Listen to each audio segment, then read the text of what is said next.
Well, two teams with storied names meeting here in a situation they never wanted to be in. For Luminosity, the name of the game is revenge for shellacking on Playday 9. For Oxygen, it's a matter of living up to the expectations of past glories. For both of them, though, it is a win or go home situation. Welcome to the second quarter final here of the NAL last chance qualifiers, and I am Corbeck, alongside me Laxing and Foxa, as we get ready to jump into this one. Guys, how are we feeling about the Luminosity Oxygen rematch? I mean, I'm pretty excited just because I felt like the pressure on LG's shoulders at the last play day of the stage obviously didn't represent them of their stage. And the performance that we saw from OXG is something that we've been begging to see throughout the whole stage. So obviously, maybe it gives us a little bit of a glimpse into their potential performance during this LCQ. So I'm excited to see, just because both teams kind of started opposite ends. LG started really hot, OXG started really not. And now they've kind of crossed roads to where OXG looks like the favorites in this matchup. Well, I think what's interesting to talk about both these teams is their consistency and who's more consistent. And realistically, that's Oxygen. And sure, they might have had a rough stage. They didn't look great. They only found their one win against Luminosity. But the reality is that we also touched up on is every game was relatively close. And where we did highlight LG and how well they looked, they immediately started to tank towards the end, and especially those last three play days where all they needed was to possibly get a point, 2 points, whatever, and they would have secured themselves in a higher position, not have to go through an LCQ. They crumbled at the end, where again, Oxygen found their win against them, and hopefully can actually take from that and now apply that into this LCQ. Yeah, definitely Luminosity had a rough super week, but I mean, they came out of the gate swinging here. I think we all expected a good stage from them, and then momentum just sort of ran out. Yeah, I mean, LG was a great start with great effort. They got their first win of the stage against Los, but it was a decisive win. Obviously, it was against Los, so it was to be expected, but they kept the games close throughout the stage. Very explosive entries. They were really running away with some of these rounds early on. It just came down to what happens if their initial strats didn't work out in their favor. But towards the end of the stage, especially into that super week, that's when we saw their lowest of lows. Obviously, that being the 7-1 loss to Dark Zero. And these are all three games that they played in that super week. And we talked about their amazing success against some of the best teams. But when it came down to this final week, they only needed 1 point, one little point to confirm themselves to playoffs, and they crumbled. They lost to Wildcard, giving Wildcard the potential to be able to pass them, and then they didn't bring it to overtime against Dark Zero. They barely even got around, and then they lost to OXG in that final attempt, with OXG being the only win that OXG actually ended up getting. So LG, time and time again, just kind of fumbled their amazing start to the stage. And as a team that's consistently been in that middle to lower end of the spectrum, we expected a little bit more with such hot of a start. Yes, they're going to have growing pains, but I didn't think it would completely go out the window like we saw this stage end for them. Yeah, and it was a very, when we went into this stage, we already did our predictions of what teams were going to look like, where they were going to play out, and we put Luminosity at the bottom respectfully because they didn't have a great stage. Sure, they might have had a decent run at EWC or qualifying for that, but we still didn't really give them the respect that then they started to get throughout the stage because they were improving. They were looking good each and every single game. We were commending them, talking about how well they were looking, how strong they were looking. We were talking about those opening kills, if they can convert those into rounds won, matches won, and they were doing all of that. But then, like you said, and as we just saw in that slide, those last three games that were so important and so pivotal to be able to just go into their playoffs and see how well they could do, they immediately fell flat when that pressure was applied. Now we find them here in an LCQ where the pressure is applied once again. Now you don't have any lifelines. This is it. Granted, now you do get to play your best of three, but those first three games that they originally had kind of were a best of three. So hopefully they can right their wrongs, go into this game against Oxygen, know what they did wrong against them, and hopefully come out on top.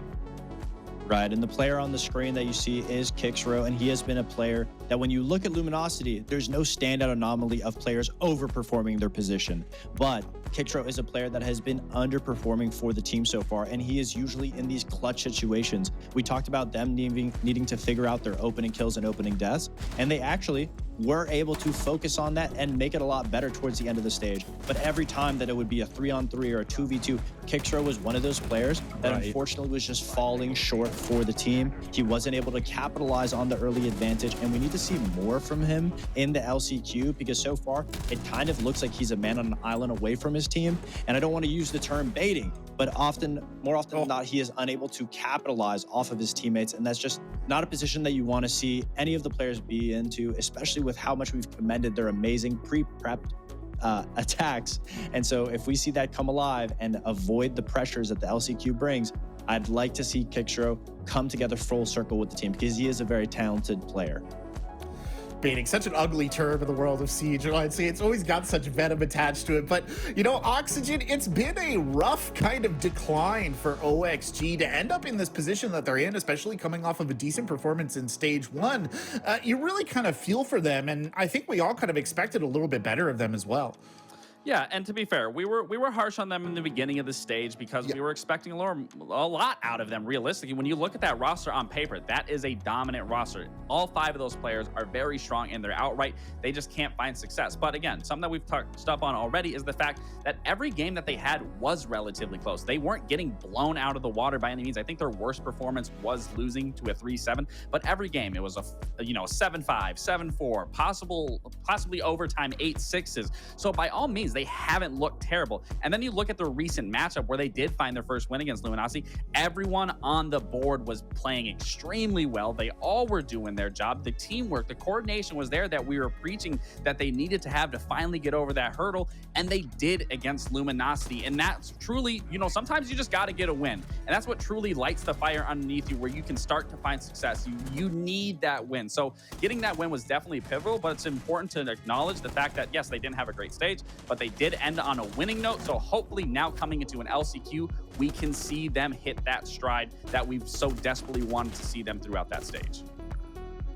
Yeah, and of course, I mean, Hat is put in a position where he is unable to play to his potential of what we know him to be. And obviously, that just goes to show what super teams can bring. I mean, there can be some success that you see out of that ideal play style. And we saw that against Luminosity in their last game of the stage. But there's a lot more inconsistencies when you have 5 talented players all in a roster. They all need to try and find a position that sticks for them. Somebody has to be at the bottom of the leaderboard. Now, when we're looking at Oxygen and Newers and Hat specifically, when you look at Newers, he is doing his job correctly. He's playing those entries perfectly. He's creating that space. He's allowing his team to have the early to mid round game success.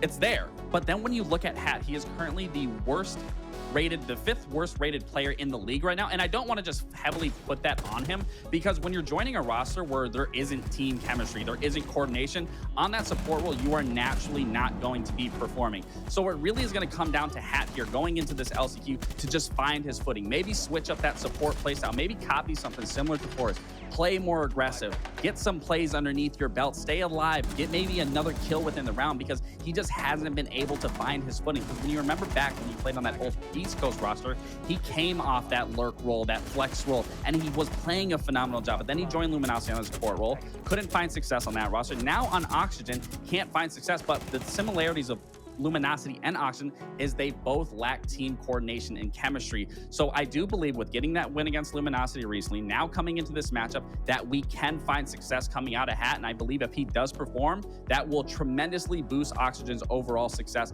and winning their matches. Well, it's certainly some expectations to put on him there, but I think deserved expectations given the situation. Of course, it's always better to get a little bit of insider information, so here's the scoop from Eddie and Newers about this rematch. I'm Eddie, and I'm from Luminosity Gaming. Hello, I'm Newers from Oxygen. I am the entry. From what we learned this stage, a lot more than other teams probably, because when you don't lose that much, you don't learn anything. Closed it out with the win though, so I think that's all we needed to really get over the mental block and head into LCQ. But we stopped overthinking and we trust each other. We just went into it. Knew it was the last game, but it was probably the most stressful because we knew if we lost that, we'd be like winless, and that's more taken on the mental than anything. We were praying for that win, and we just closed it out. Honestly, I think them playing with no pressure because they're already like 0-7 just made them play like better. So I think now like coming to LCQ, they're gonna play with pressure again. They're probably gonna like choke again. I mean, the stage didn't go as we expected, but I think it's just all a learning process. Coming to the LCQ, we're gonna like focus more on our defenses because that was our strong suit last stage and like during the EWC quals. So we're just gonna focus on our defenses again. I don't think anybody on the LG roster is a threat, but I think Silent will probably pop off. I think we're going to shut them down just by shooting them, to be honest. I think that's all you really need to do. Their strats aren't that innovative. They just crank. They've been friends for a while. They probably know how each other play. Chemistry's probably high over there, so that's probably their best attribute. I think we should have won a lot of games, to be honest, but we just needed to break that mental block. So to be honest, I think this series will go pretty smoothly for us. Yago was talking smack in chat, so it's personal against him. The only one that could be a threat would be Newers. Like the fragging capability, like just you could drop like 15 kills randomly in a game. Like they're just unpredictable. Like you could probably catch them all like just doing solo stuff like every now and then, especially with like how their stage went. They could do some new stuff. I think we just want to turn the season around just because everybody's doubting us now, and that would just be highly motivating if we just came right back and made the major through LCQ. And I think it's very, very doable, especially how we've been playing. So for this game, I mean, the goal is to win it, obviously, and then just win the whole like LCQ, make the major, get back on track from when we left off in EWC.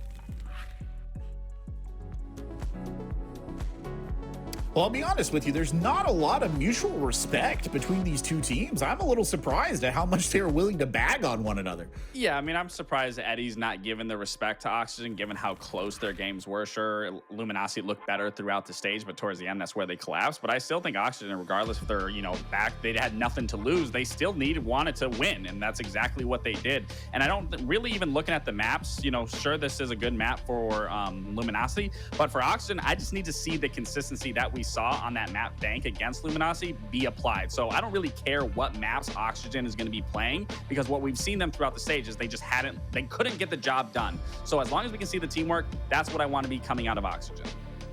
Yeah, something that I was worried about for OXG during the regular stage is their map bans, because it's often more the maps that they just, it's very common. You'd see the same 3-4 bans time and time again. It looks like both teams got, I would say arguably their second to third strongest map.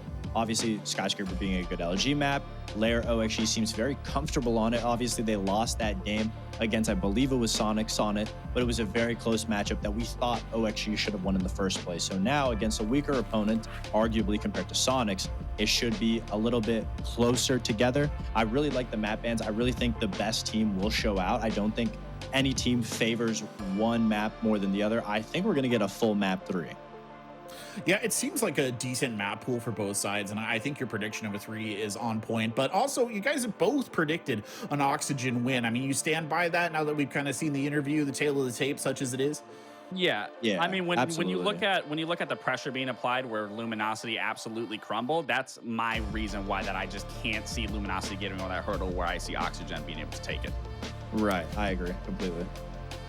Well, there you have it, folks. Oxygen to win here from the desk. And for another top-tier LCQ quarterfinals match, I'll turn you over to a pair of top-tier casters. It's Jonah and Jesse. Well, thank you, Corbeck, as always. An interesting one here, though, Jesse. We've got not quite the same story as we had last time, the top seed and the Cinderella story in front of us. Now we've got two teams simultaneously looking for redemption. Oxygen, a winless stage until the final day, where they beat Luminosity. Luminosity, a rocky stage where they could not close it out and make the playoffs. Both teams, I think it's safe to say, have a bit of a chip on their shoulder and have quite a bit to prove. No, you're absolutely right, Jonah. I mean, we've got two squads here who want to be making a deep run, who I think have had moments in their histories where we think they would make a deep run. Oxygen, as everybody will tell you, back in the day used to be one of the best teams in North America, but they've obviously had a bit of a fall off since then. Luminosity, it was just in the offseason when they attended international LAN. They were at the EWC. They've had some real successes in their past. So, I mean, this could be a great game coming down. I will say, LG have never in team history taken even a map off of Oxygen, including, recent events. So this might be a little bit difficult for them, but I still got full faith they can give us a good game. It's funny, I also did a bit of a deep dive into the history between these two rosters and found that, and you maybe check my work on this, Jesse, but the last time that these two teams faced each other in a best of 3 was, I think, 2 years ago.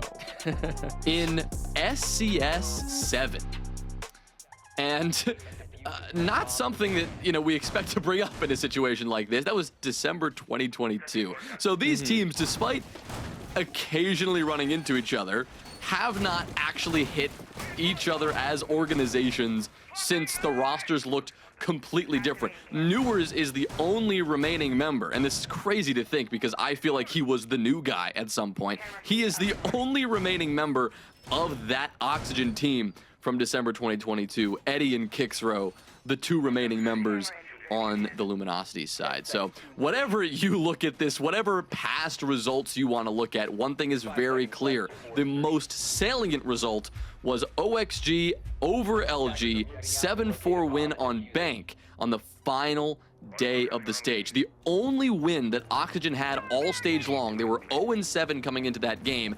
And, well, they're not dead last in the standings below Los because of that win right there.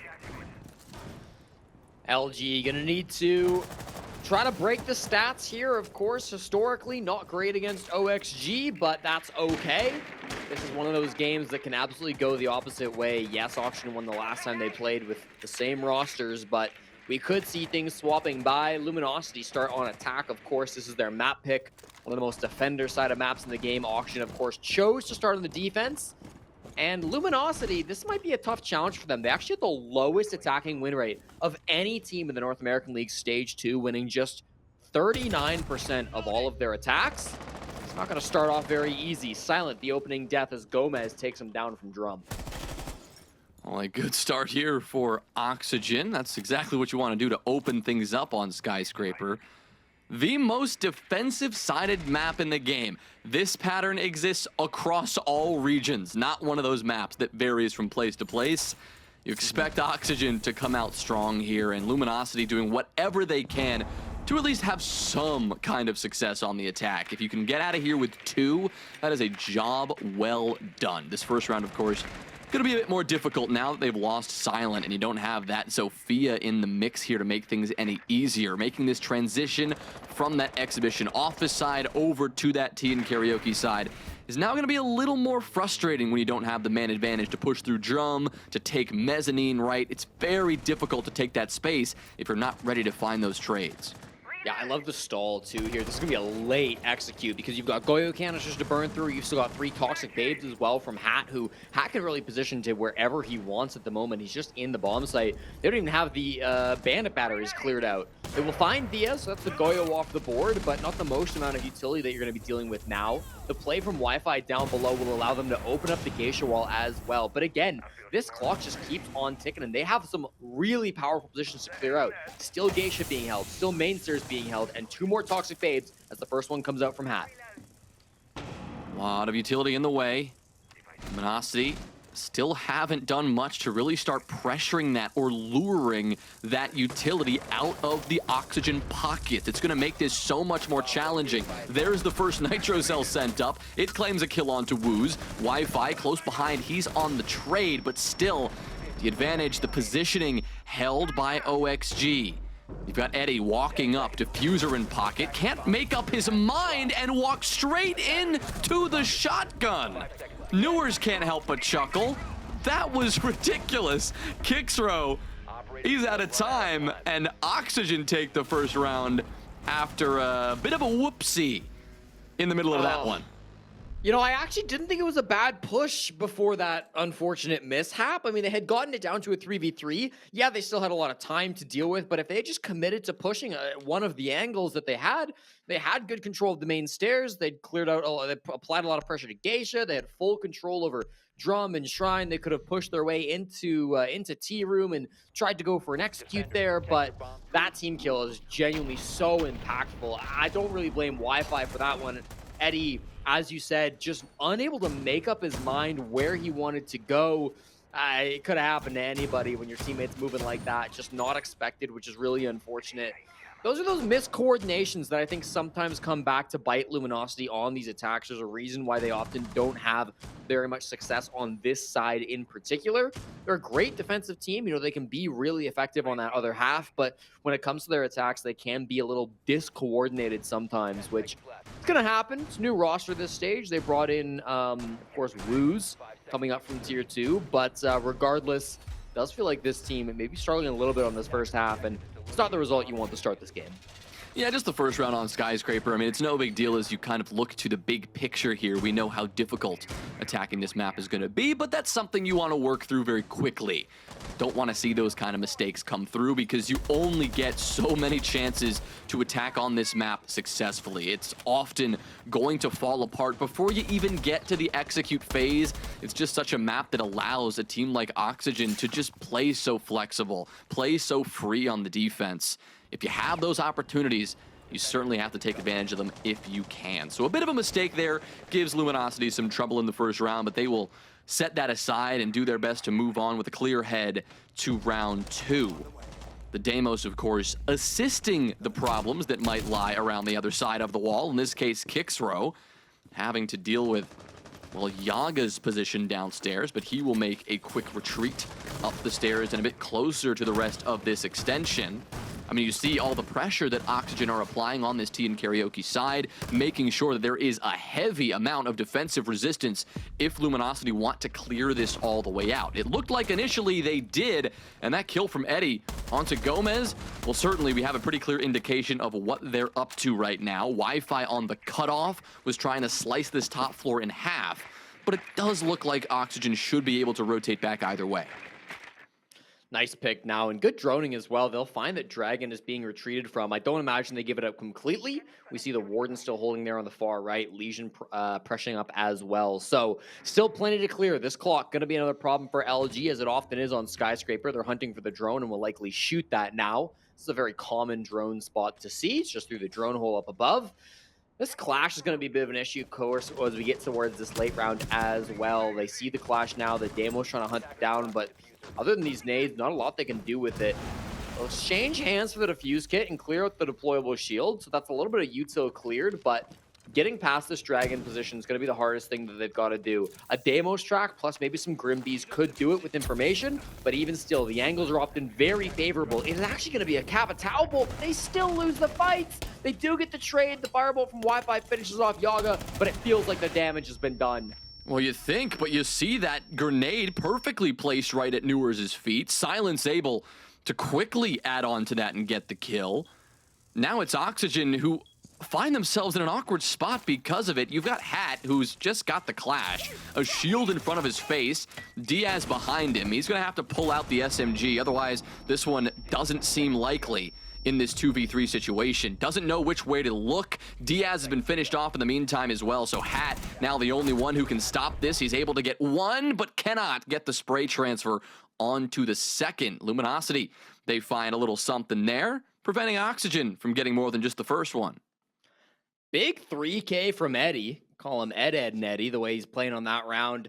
Obviously, he didn't have the best first round, but round 2, he steps up and they take a bad situation and they turn it into a great one. Not only finding that first opening pick to start the round off strong, stalling a little bit in the mid round and losing a couple of bodies because of it, but then trading those out, having good utility. You saw the Capitao, you saw the Grim, you saw the nades. Everything was coming out perfectly. And then the end, of course, Eddie shutting things down, finding those last 3 kills to give his team their first round in this game. Honestly, a really promising attack. It didn't feel like the Clash was able to get anything done from Hat. A lot of those extended players on Oxygen just didn't really have any impact, but that was a great push, and if LG can keep repeating that, then they're in good shape on Skyscraper. Talking about the Clash, though, you gotta wonder, what exactly that plan was from Hat and why we didn't feel his presence a little bit more. I mean, when you think of the Clash on that top floor, Jesse, I mean, where is the #1 place, or where maybe the top 2 places you'd consider putting the Clash? One, maybe be on that museum side, watching that exhibition window as that jump in would happen. The other one, well, it's exactly where we saw the majority of the conflict. It's right in Shrine, or in Terrace, right when you make that transition from Dragon through Shrine over towards the exhibition office side. We saw none of that from Hat. He was playing a bit more passively, a bit more further back. As a result, there was a dearth of information. He really didn't have a way to influence the round, and so it came down to him.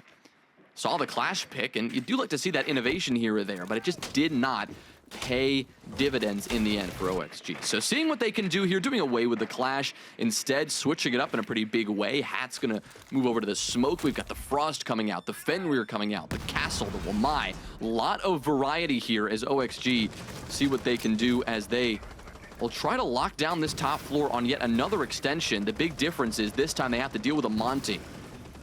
Yeah, Hat's in a really awkward spot. His first Toxic Babe got shot. Now there's a Monty in front of him. There's going to be a Twitch with an F2 walking in behind him as well, as Silent has repelled into the first floor bathroom. Still worried a little bit about what they can do with Hat. He doesn't have to pop this last Toxic Babe until he sees the Monty walk in.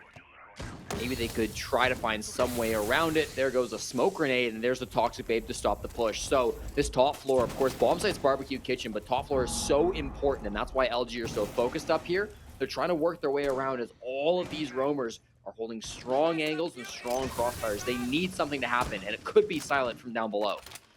Yeah, Hat. I mean, you said it was an awkward position. You're right, but it's been effective. The Smokes doing a great job of delaying Eddie's progress. The Monty will finally actually enter the building, but to do so with only a minute left. Good progress here from Hat. Good denial, good delay. Silent, not able to collect the kill there. A missed opportunity again. Luminosity cannot afford to let these opportunities slip away. You at least have Eddie, who's moved all the way up right next to that staircase, but now you've lost Wi-Fi as he tried to work his way around from the back. Silent, who is all alone, gets taken down long range from the stairwell. That's Yaga with the UMP. Kixro, he gets one back here. Still a disadvantage here, and Eddie, well, that's not a gun up. That's information. That's a shield. It's a brick wall. But that's not going to help you when you have a disadvantage like this, when your back's against the wall. Not impossible. 25 seconds. But Oxygen, they've never had to relinquish this top floor control. They've never had to give up the positions they were maintaining from the start. Hat is the only one they've lost. Even if Luminosity can get into the site, can they get this down safely? Eddie's gonna try. Diaz and Kixra will go 1 for 1, but there it is. The pressure from Yago right when we asked for it. He takes care of the planter. Newers closes it down, and Oxygen. Now that's how you defend Skyscraper.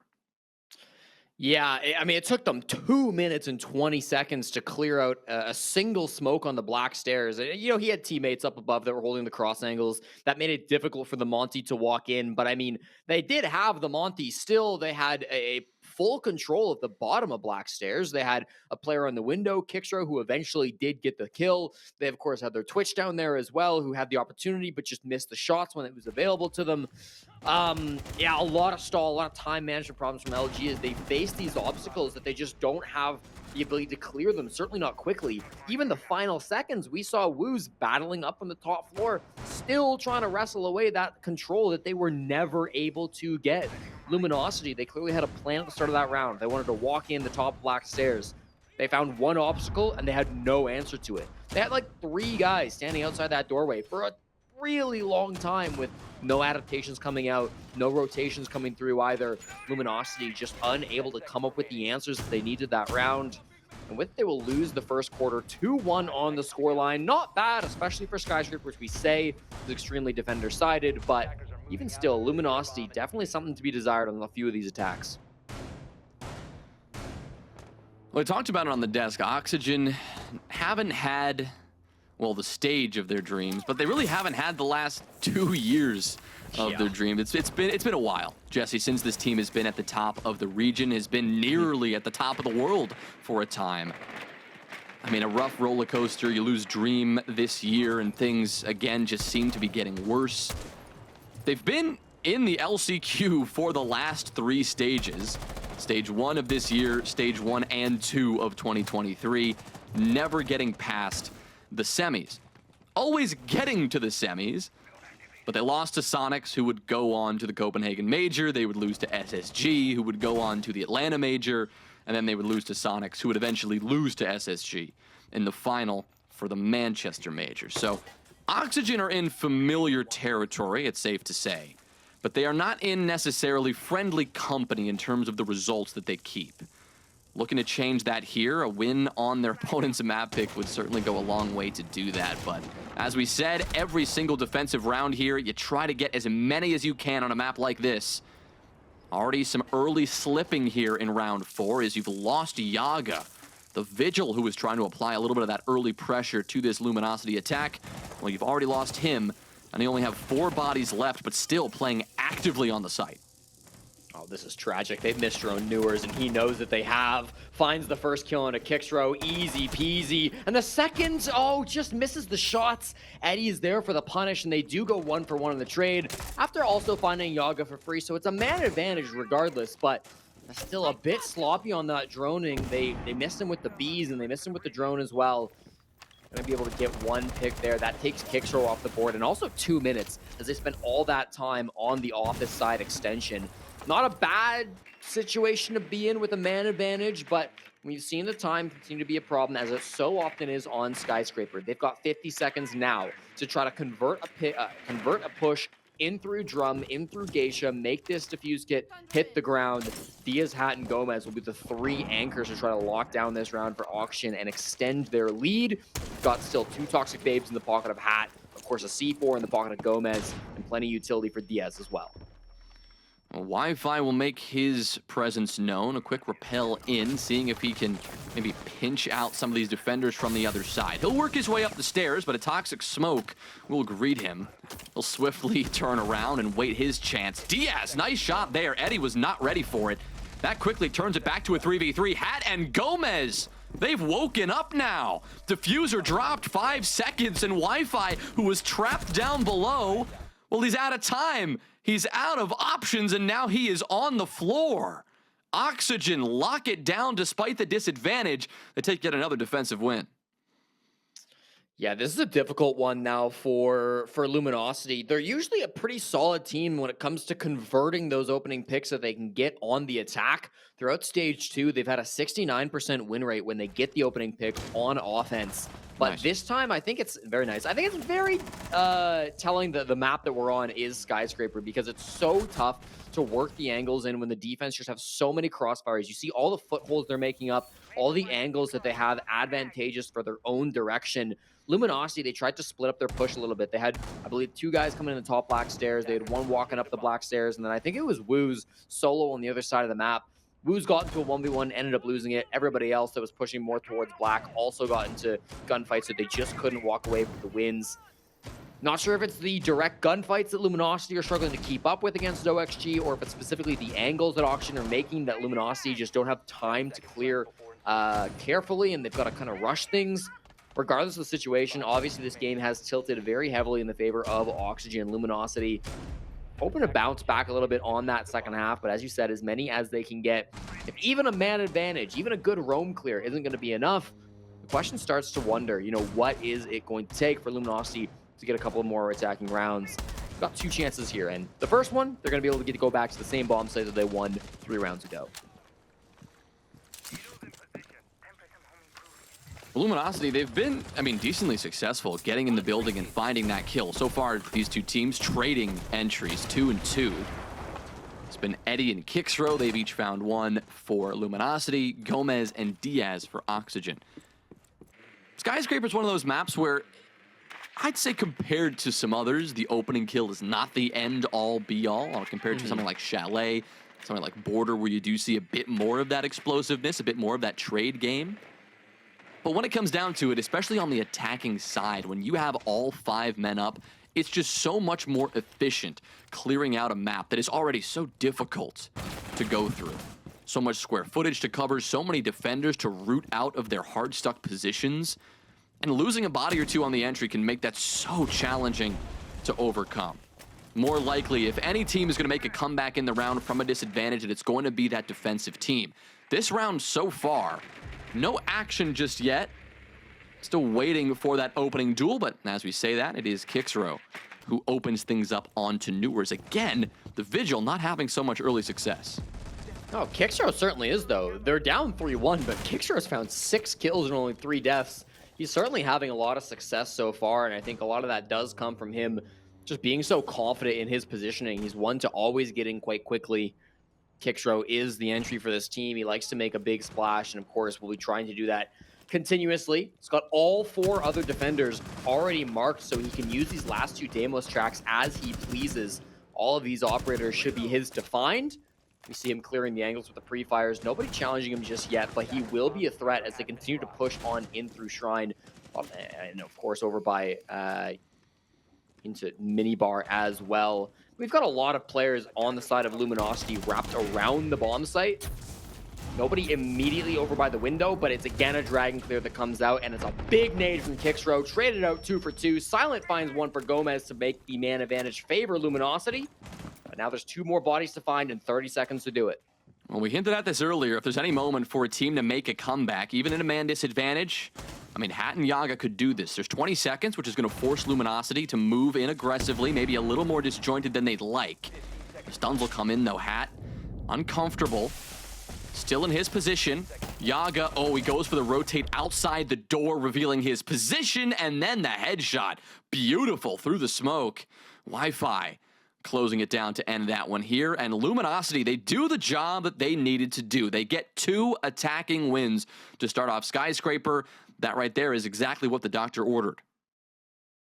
Yeah, good round from Kickstro. As we've seen quite a bit coming out from him. Obviously, he's been one of the most aggressive players inside of the North American League. He's known for a lot of his active roams on defense. He has, so far this stage, really not put up the same numbers he was putting up in stage 1. First stage of his NAL career, it was earlier this year. He put up a 1.14 KD ratio. Very respectable. Up there, got to be highest, top 20, top 10 maybe. This stage, he's been down at a 0.75. He's at the worst KD in all of Luminosity. You know, barely being able to put up a 3 out of 4. So he's been a player that has struggled. To see him finding so much success now, especially playing some of these demos, right? Being so active in the entries, I think that's been huge for LG. And that's going to be one of the things that carries them through this tournament if they start to make a bit of a run. If Kickstro starts to heat up back towards what we saw back in stage 1, we really could see the tides turn for them. And while it does seem to be just being on one bomb site so far, I've been really impressed with the way he in particular has played throughout this game. Hopefully you're going to see him pop off a little bit more throughout this matchup as well. Well, speaking of individual play here, let's see what Eddie wants to do on the Blitz. Of course, you have a lineup that is potentially supporting that role. You've got Silent on the Finca. You've got the ability of Wi-Fi to really open things up ahead of time with these Rotero drones on the Flores. Not the most common operator here on Skyscraper compared to some other maps, but of course, this is the Shield meta. This is 2024. Eddie should be able to do some good damage here. Oxygen, plenty of utility to deny that, namely Hat, namely the smoke. Nothing in the way of really explosivity other than Gomez and the 2 Pokeballs he's got in his pocket, those impact grenades. So a Nitro cell-less defense will have to contend with Eddie and the push that will come behind him. That'll come later.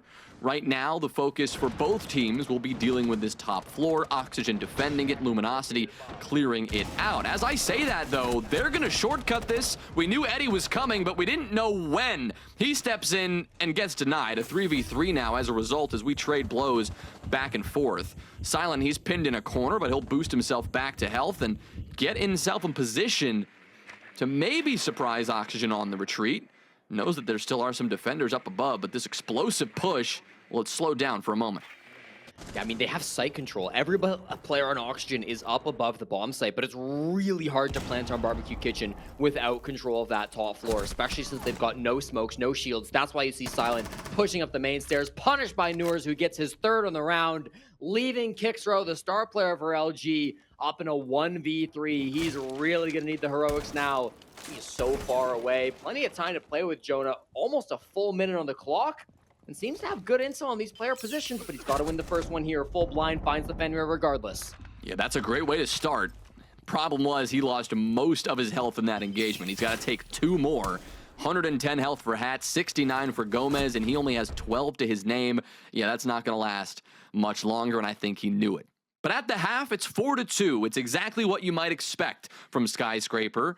Neither team doing anything to truly prove that they have this one in control, but there is no question that Oxygen do hold a lead going into the swap.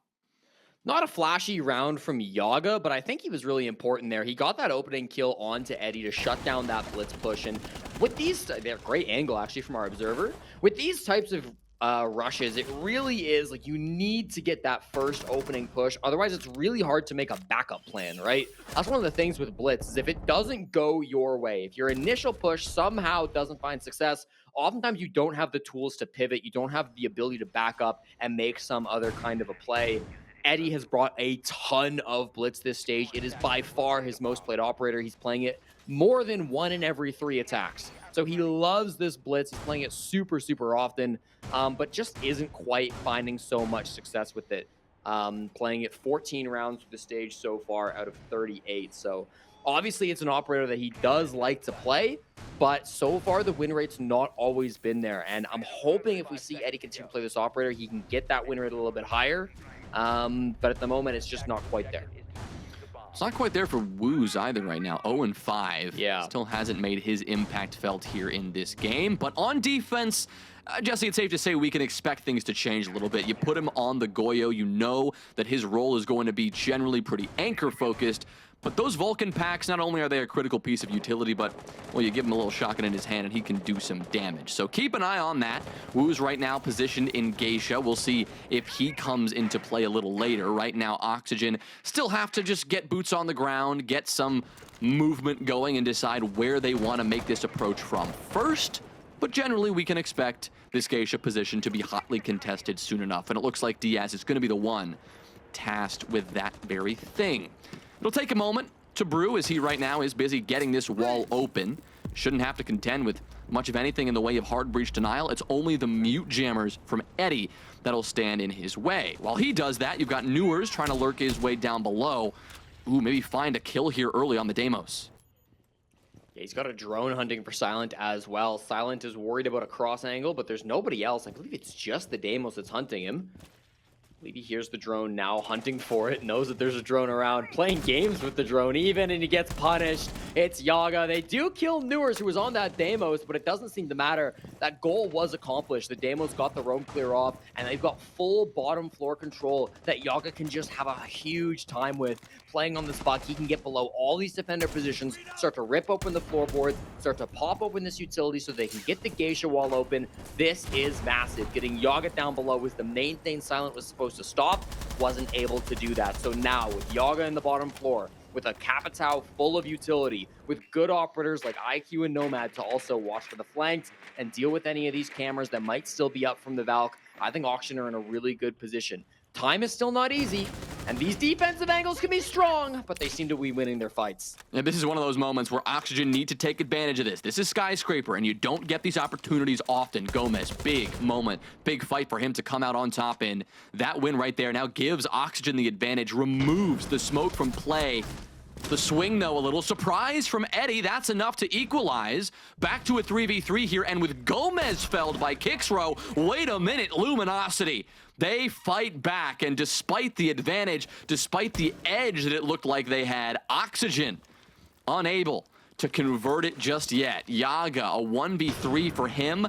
He's got a flash in pocket. Sure, he's got some shotgun bullets left, but that is it. In a crossfire, he's got barbed wire in his way. If he steps up, Luminosity are going to tear him apart. They're going to even taunt him a little bit, give him some entry down the hall, but once he takes that space, Woos finds his second kill of the map, 2 in that round alone, and Luminosity, they're on the board here on the defense.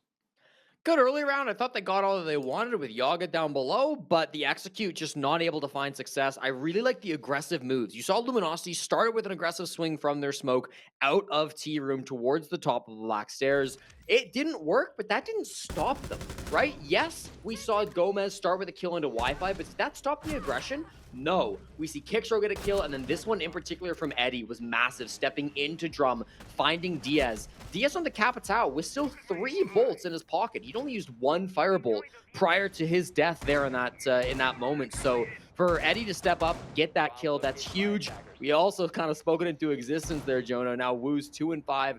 Big round coming out from him as well. Luminosity still very much in this game.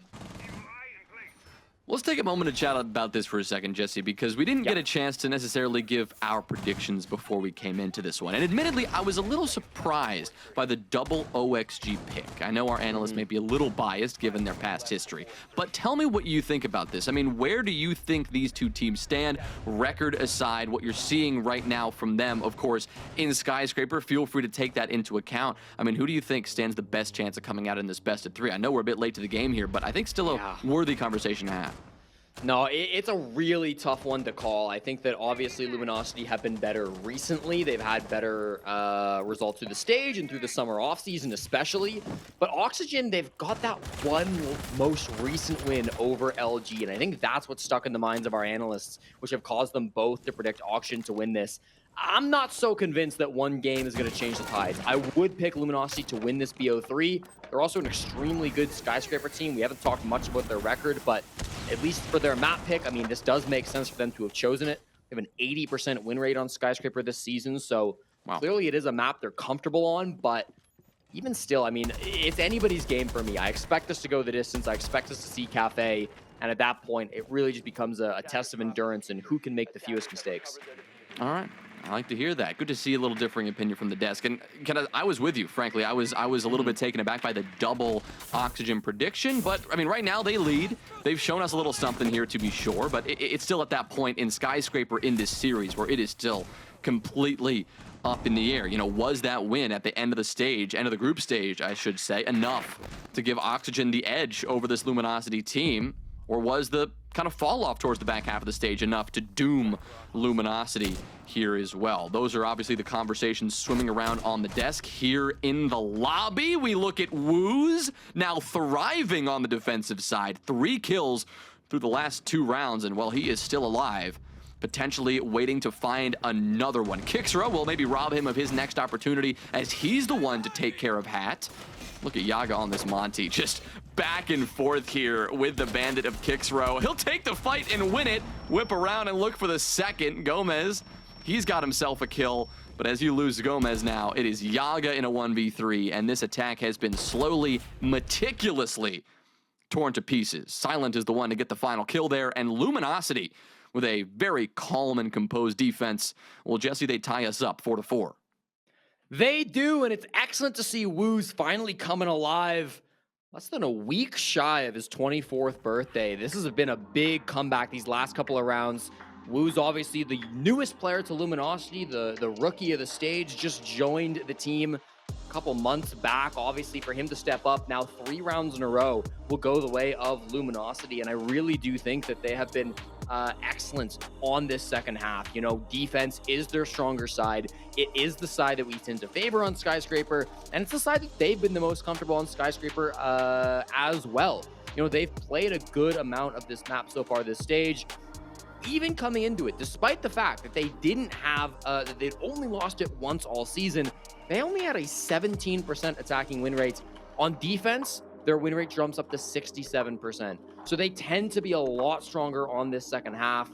I've been very impressed by what we've seen throughout this game, but it is still a mountain to climb. They're still 4-4. It's still a tie matchup, and you're still against a team that you have never been able to beat in your team history. So they can't let their foot off the gas just yet. It's been a great game from Wooz these last couple of rounds. I think the adaptation to defense has been really strong, but we're not quite there yet. Well, now that we're all tied up as well, this is truly anyone's game. We said that 2 rounds was what Luminosity needed on their attacking side before moving to the defense. They did their job, and now, very quickly, switching to the defense, they have tied us up. So the top 2 floor bomb sites, they're locked and loaded, no problem. They now move down to their 3rd site of choice, kitchen and dining, to see if they could do what Oxygen, well, not necessarily couldn't, but could not do consistently, and win this tertiary objective and see if they could pull this one out. Now, when you look at this site, as we do with so many maps, Jesse, it's all about that top floor control. Once again, Geisha is going to be so important to secure, but this entire top floor, if Oxygen do want to go for that clear, and unless we see Yaga doing something a little crazy on the blitz, we're going to see the majority of this round take place up top.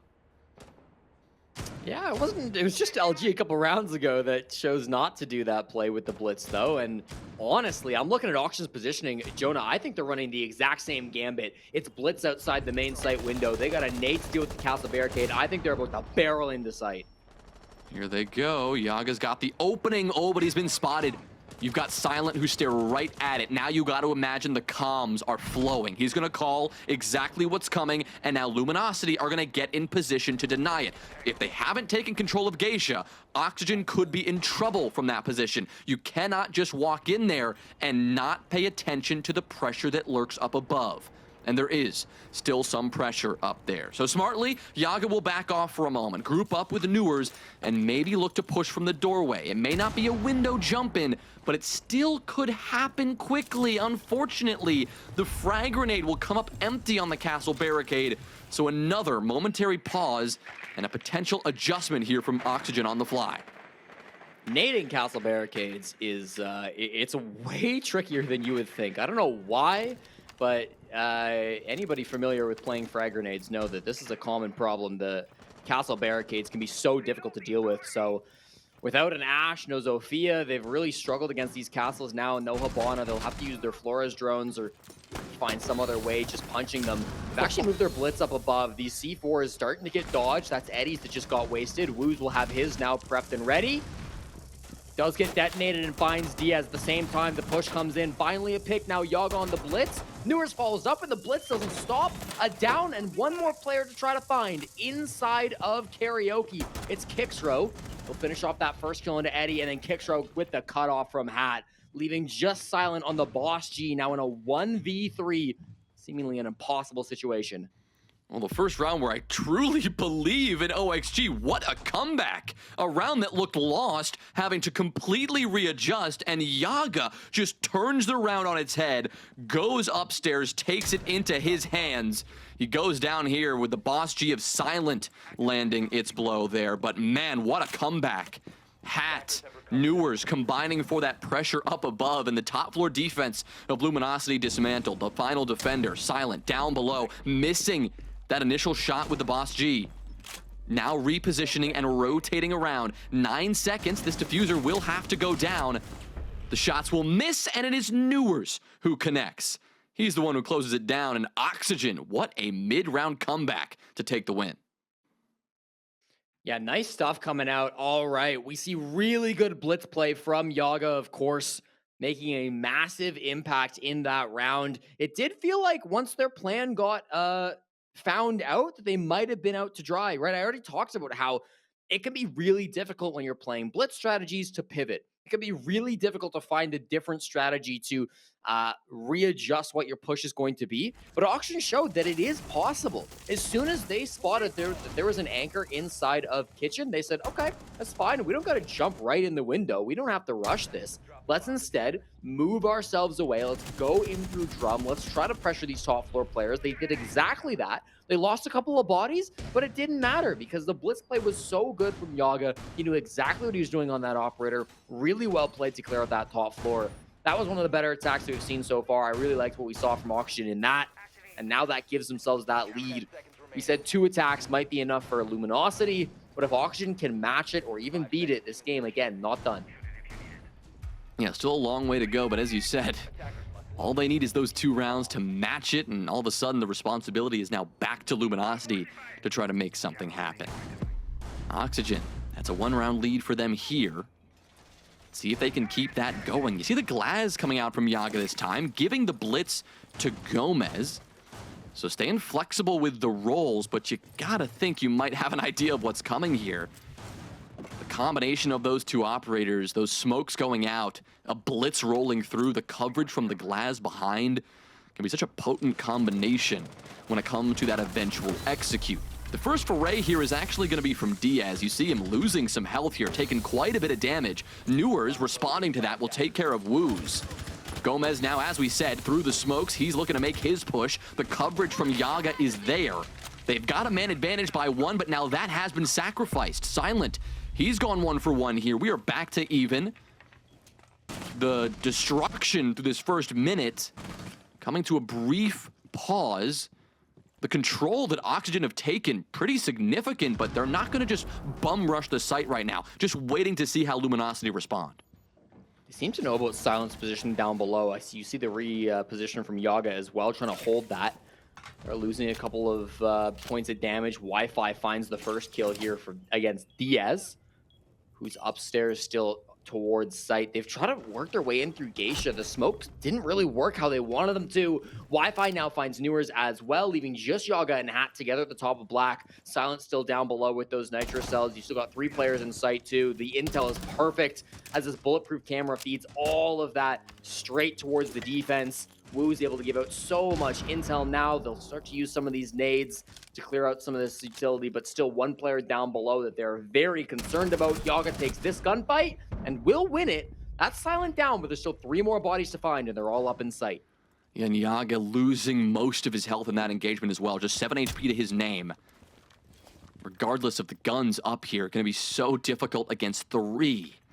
Luminosity looking to tie this one up. You've got someone on the stairs. You've got another player in Mez watching T from the back. He'll swing. It's Kixro. He's been there the whole time. And Yaga now has to do this all himself. 7 HP. Slowest firing gun you're going to imagine. This one's not looking too hot. He'll turn his back and Wi-Fi will blindside him there.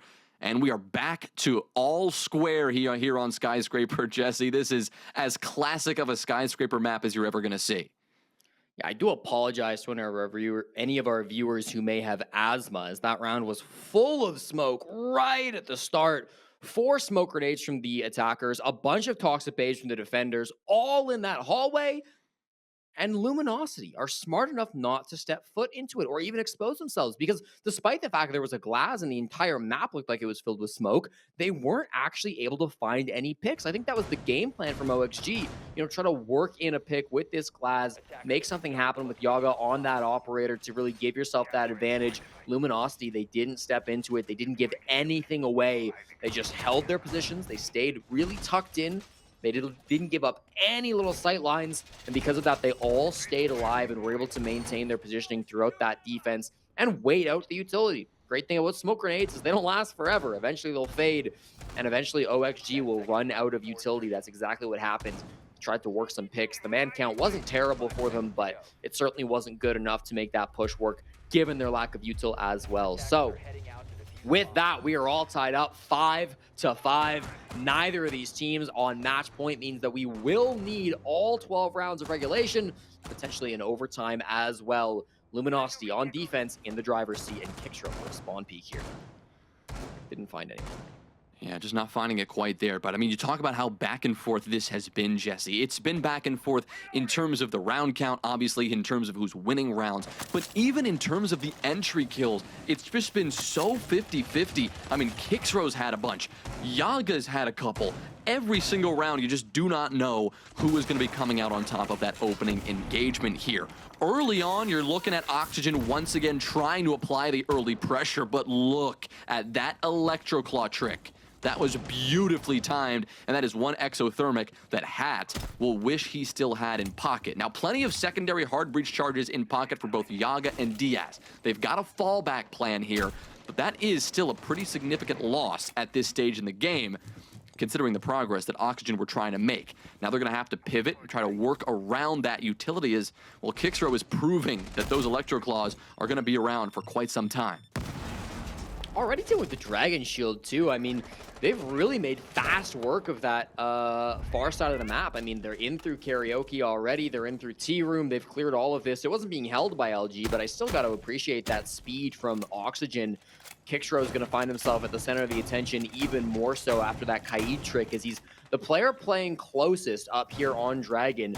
Luminosity themselves had no troubles clearing this position with the Capitao. Diaz is on that operator, maybe trying to do the same thing with those firebolts, and I think that's exactly what he's trying to do here.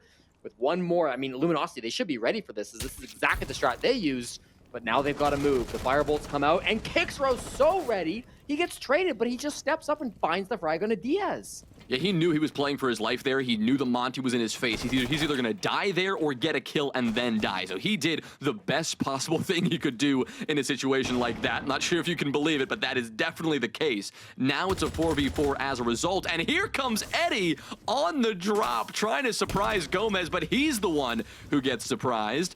Woos immediately trades it, knowing that Gomez was down below. The Monty in the corner, a threat, but Woos knows that and will start to back off. He's found 6 kills, major turnaround for him on this defensive half, but you're gonna need to see a little more from him down below in a very important position as the site now begins to get fully pressured by this OXG attack. They're moving on in, dealing with this player in the mini bar, but they can't take him down before he gets a kill.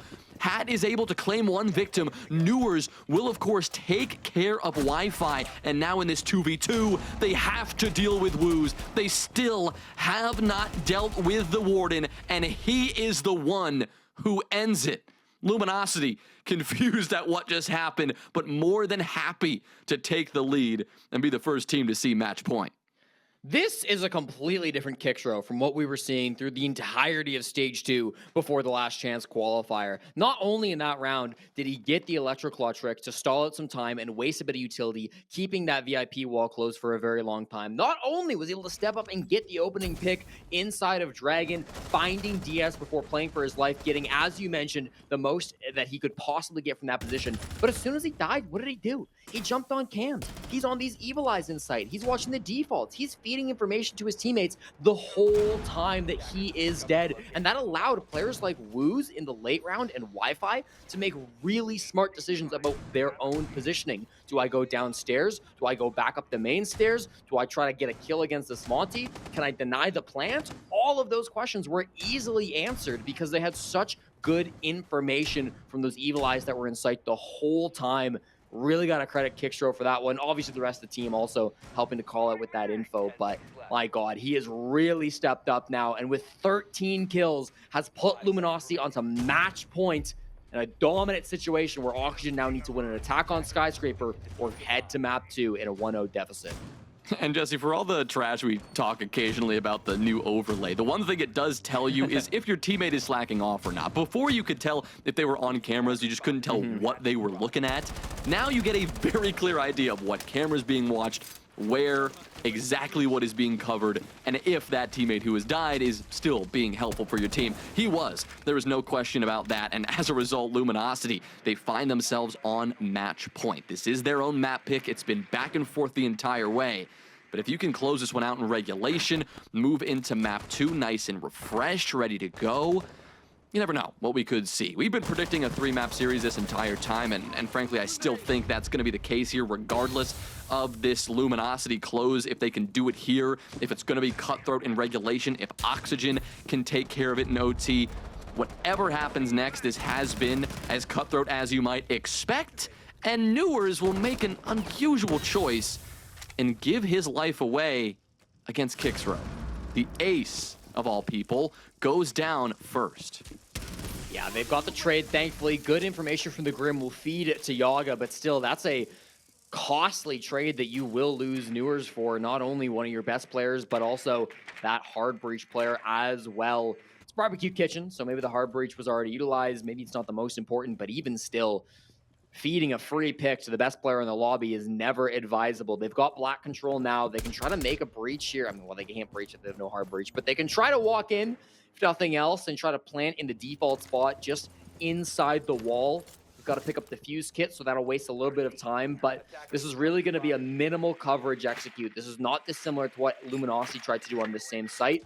The Floras will get them an entry. It's not ideal, but they will have a way into sight, and they will have a plant spot. As long as they can stop all the players from up above from re-aggressing and taking that ground back, as long as they can keep the players from behind bar from playing exactly where Eddie is playing, they can make this push work. But of course, that is all so much easier said than done. You know, they still have to actually make that happen. Little damage dealt onto Silent here as he's trying to take this long-range fight, and he wins it! The Glaz versus the Vigil. The Boss G comes out on top. Not something you say every day. Eddie, as well, still in position on the bar, still in a perfect spot to deny this entry that Oxygen are looking to make. They know he's here, Grimbees or not. He will back off, though. That's enough to pressure him out, and that will get them the kill. So they end up going 1 for 1, but a 3v3, still not a great spot with the walls open all around you. Hat, you gotta look left there. Wi-Fi was all over it. Diaz, same thing goes for you. Now Gomez on his back, Diaz on 5 HP, Skyscraper looks just about wrapped up. Woos is gonna be the one to close it out, and Luminosity finally doing enough to push it over the line, securing their own map pick, starting off this best of 3 with a win. LG's dominant defenses reign true of 5-1 second half on what is maybe LG's best map in the entire pool. They will continue taking this one, and they will win their first ever map against OXG. They're hunting for one more, of course, to send themselves to the semifinals, where they would be playing on Sunday to eventually be playing for that spot in the major. Chat, we've still got 2 more maps in this series. Lair is coming up next, so don't go anywhere. We've got a desk ready to break down this game, and then we're going straight to Lair. Reloading, cover me.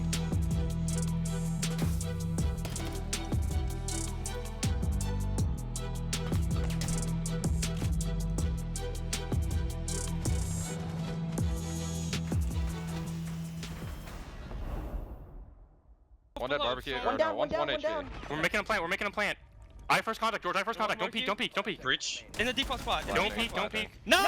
Good shit, good shit. Let's go, baby. That's Guys. how we do it. Guys, good fucking job. Get up and take 5 minutes right now. Froshi will do the prep for Lair in 5, okay? Get up and go and get some blood flowing. Can everybody leave the lobby? Leave the lobby.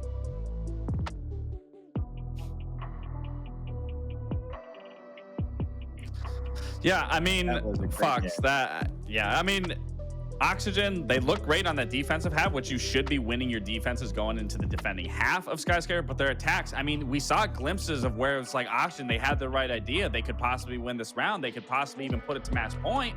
And in that round 10, they had every bit of control using the smokes beautifully with the glass, using the shield to apply the pressure into Geisha, to push across, to stop yellow rotates, and did nothing in that round. And then throughout the majority of their attack, even this round right here, the shield not pushing first. I mean, I don't know. It was very questionable. Obviously, great for Luminosity. Sure, this is one of their better maps, but still, to me, again, this is just a typical Oxygen performance where they could have realistically won this game, but they just slacked off towards the end of it. Right. There was some issues here and there, but I do think this game was close for the right reasons. It wasn't 2 teams underperforming on Skyscraper. It was 2 teams overperforming from the standard that we're used to seeing. And it was a really enjoyable game to watch them both play. I really do think there was great sides to take away from both. Oxygen's defenses were very well coordinated on the way that they would power and play off of each other. Now, once the side swaps, you're right. It was very sloppy from Oxygen. Their attacks looked very disjointed. Some little hiccups, not using the shield to its full potential, getting the site, but not having the diffuser in the site to put it down. And obviously, I think every team, or both teams in this situation, have had a little bit of issues, but Luminosity on their defensive half dominated the information game. Every single which way OXG tried to go for a plant or tried to go for an execute or would take the site, Luminosity had full information from cameras all over the place, and we saw them used every single time. I mean, there was a lot of times that we saw Kixrow come over for the flank and deny the plant. We saw C4s from below. Even in that last round, 3v1, they said, let's play, force them to plant. We have the BP in the position to call out what they're going to do. And start to finish, Luminosity had that defense in the bag. Obviously, it was their map pick, so it makes a lot of sense. And wow, I talked about Kixrow at the start of the day that we needed to see more from him. And boy, did he deliver.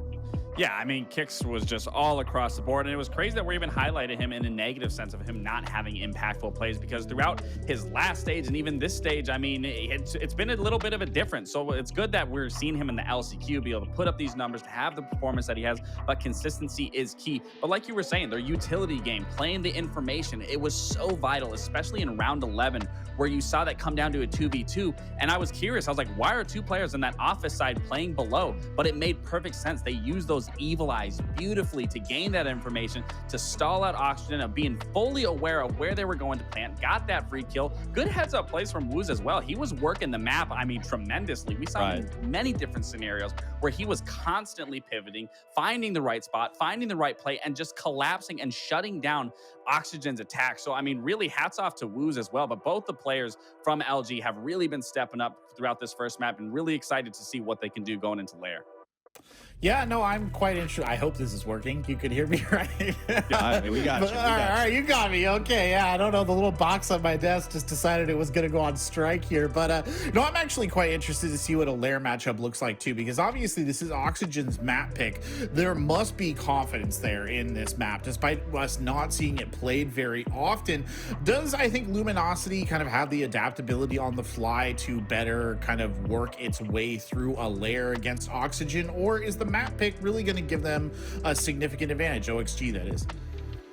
I think the map pick will work in OXG's favor, just because Skyscraper isn't a map that plays around their playstyle. When we know what we know from OXG throughout the stage is very big individual performers. Now, we saw a lot of good out of them on Skyscraper by playing off of each other, especially on defense, and that's what they lacked so heavily during the stage. But it is Skyscraper. Big individual performances are very minimal on that map, just because it is so claustrophobic. There's not much diversity in its play. But Lair, on the other hand, brand new map, huge, so much potential for that's been untapped, and obviously OXG is comfortable at the map. Now, I do think the same issues can still occur if Luminosity's information game is just that much better than OXG, and that was the strength that got them over that finish line. But I don't expect a blowout by no means. I think this map will still be very close back and forth, but I think Luminosity's biggest X factor right now is Kixrow and is the information. Absolutely. And even to just talk about Oxygen's performance on this map, they did end up losing to Sonics 8-6. But realistically, we talked about that game. Oxygen did look stronger in that game. They should have won it. They just let the late rounds truly hinder their performance or get that win. So if they can just clamp down, focus on just finishing out the round, not doing anything extra, not getting overzealous for that much, I can see Oxygen being comfortable on this map. But again, like you were saying, if Kixrow, if LG can have that information game going into this game, it can be a little bit of a scary situation for Oxygen. But if Oxygen can pivot around that, play around it, even ban the information in some of these areas and allow themselves to just play this map that they know that they can play. And like you were saying, this map is very untapped. There is still a lot of unique things that we possibly can see that we have yet to see across all regions. So I am expecting to see a little something coming out of LG, but more so from Oxygen to be able to bounce back and truly put up the performance that we wanted to see going against Sonics, now against LG going into this Lair match. Well, there you have it, folks. Will Oxygen bounce back, or will Luminosity walk this one in a 2-0? Find out on Lair right after this break.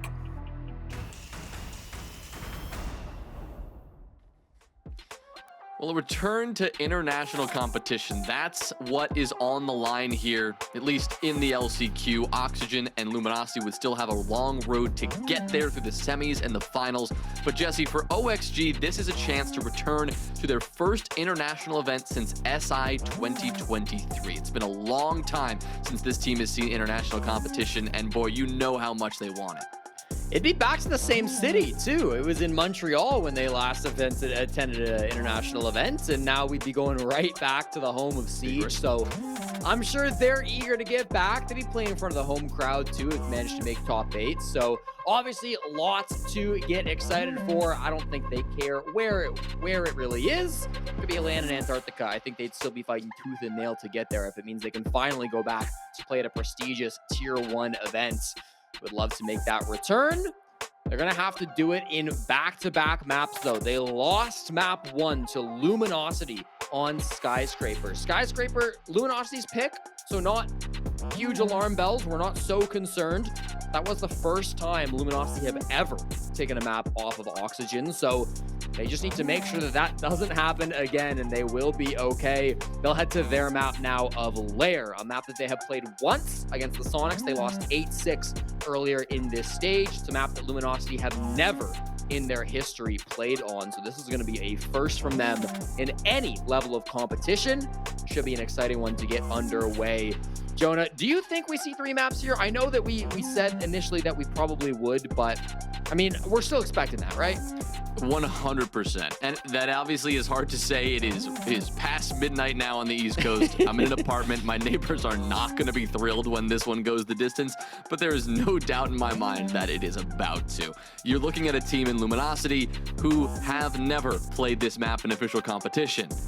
That's probably pretty telling. On the other side, you have Oxygen. You mentioned this, Jesse. They lose to Sonics. So on their record, it's technically an OT loss, but that was a heck of a battle. And as Foxay and Laxing put it on the desk, a battle that they very nearly won. In fact, could have, and maybe should have won. But to have that kind of a performance against a team that has already booked a ticket to Montreal, that says quite a lot. And that's why Oxygen have picked this map.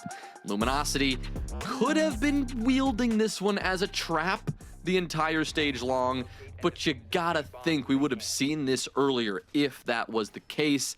The best of 3 environment, you don't get a chance to ban every single map in the pool down to one final map in a best of 1. You're gonna have to go to some unfriendly territory. Feels like this could be heavily OXG favored unless Luminosity pull off some crazy shenanigans here. In the final round of Skyscraper, we saw a Boss G out-snipe a Glaz in a long-range duel. That won't be a factor this time as Oxygen banned the Vigil, which, I mean, Vigil's pick rate has been steadily rising. The Boss G is ridiculously strong, but the K1A is a very good gun as well. They're going to take it out. It's not an operator we see banned too often. It's going to leave a lot of strong defenders still up for this Lair game. We're going to have, of course, Mira still on the board. We're going to have Valkyrie still on the board. Fenrir, not a crazy common ban anymore, but still going to be here available as well. So watch out for some of those operators as we continue to get forward in this game. And an interesting initial setup from Luminosity. They've got Silent down here in lobby, but Wi-Fi as well, all the way down on yellow stairs. Trying to figure out if this is going to be an early R6 room push or if they're going to be more focused around operations. With intel being played out and they track the pulse, this could be a good opportunity. Yaga, I don't think he knows where the player inside of lobby is. Yeah, dropping down, no apparent information about the threat that lurks just inches above his head. He's also got to worry about some pressure down below. That's what Gomez is here to try to alleviate. He has spotted Wi-Fi. They'll track that position. Of course, Wi-Fi also aware of the position of Gomez as a result. So the hunt continues, but Wi-Fi walks right into the trap that OXG laid. Yaga will claim that opener. And that is exactly the way that OXG wanted to start their map pick. All right, you take down the pulse. It took you not even that long, honestly, about a minute to clear that player out, and you get a free pick. You lose a tiny bit of damage on Yaga, but really nothing too much that you're going to worry about. So that's a good first opening frag. Kixro did rotate back up to the top floor as well, so your Fenrir is rotated back towards the site. And you've got full bottom floor control with a Buck and with a Deimos. Deimos is top floor right now in operations, but the Buck can do so much work from inside a site, dislodging the positions of the Tachanka, dislodging the positions of the smoke, making sure that they can't set themselves up in positions where they can deny this masked plant. That's going to be really the name of the game. They are likely going to be pushing in through operations and eventually in through mask to get that defuse kit down. Could be opening up the outside wall to site as well. A lot of bodies still on the main floor here as Yaga not 100% sure if everything is clear, but that's likely to be the push that we're going for. As I say this, bit of rotations coming out as well. We could still see an R6 room execute. You've still got Hat over here, of course, on the Grim. Now we're starting to see DS rotated over. I do think they will be changing their minds. They're likely going to be pushing this in through R6 room. So whatever the push ends up being for Oxygen, they got to make up their minds, and they're in now. Yeah, now looking to make the move. Hat's the first one on the swing. Newers will go down. The smoke's choking him out. And a couple of missed shots from Hat, but eventually finding the kill he needed. Gomez, he gets his job done. Kixro responds. Close corner. Somehow Diaz comes out on top in that one. 1v2 now. Silent trying to make something work. The barbed wire claiming a kill. Silent's able to get one, but that is just about it. OXG came down to the wire, yes, but that was a clinical start and a methodical take of that site.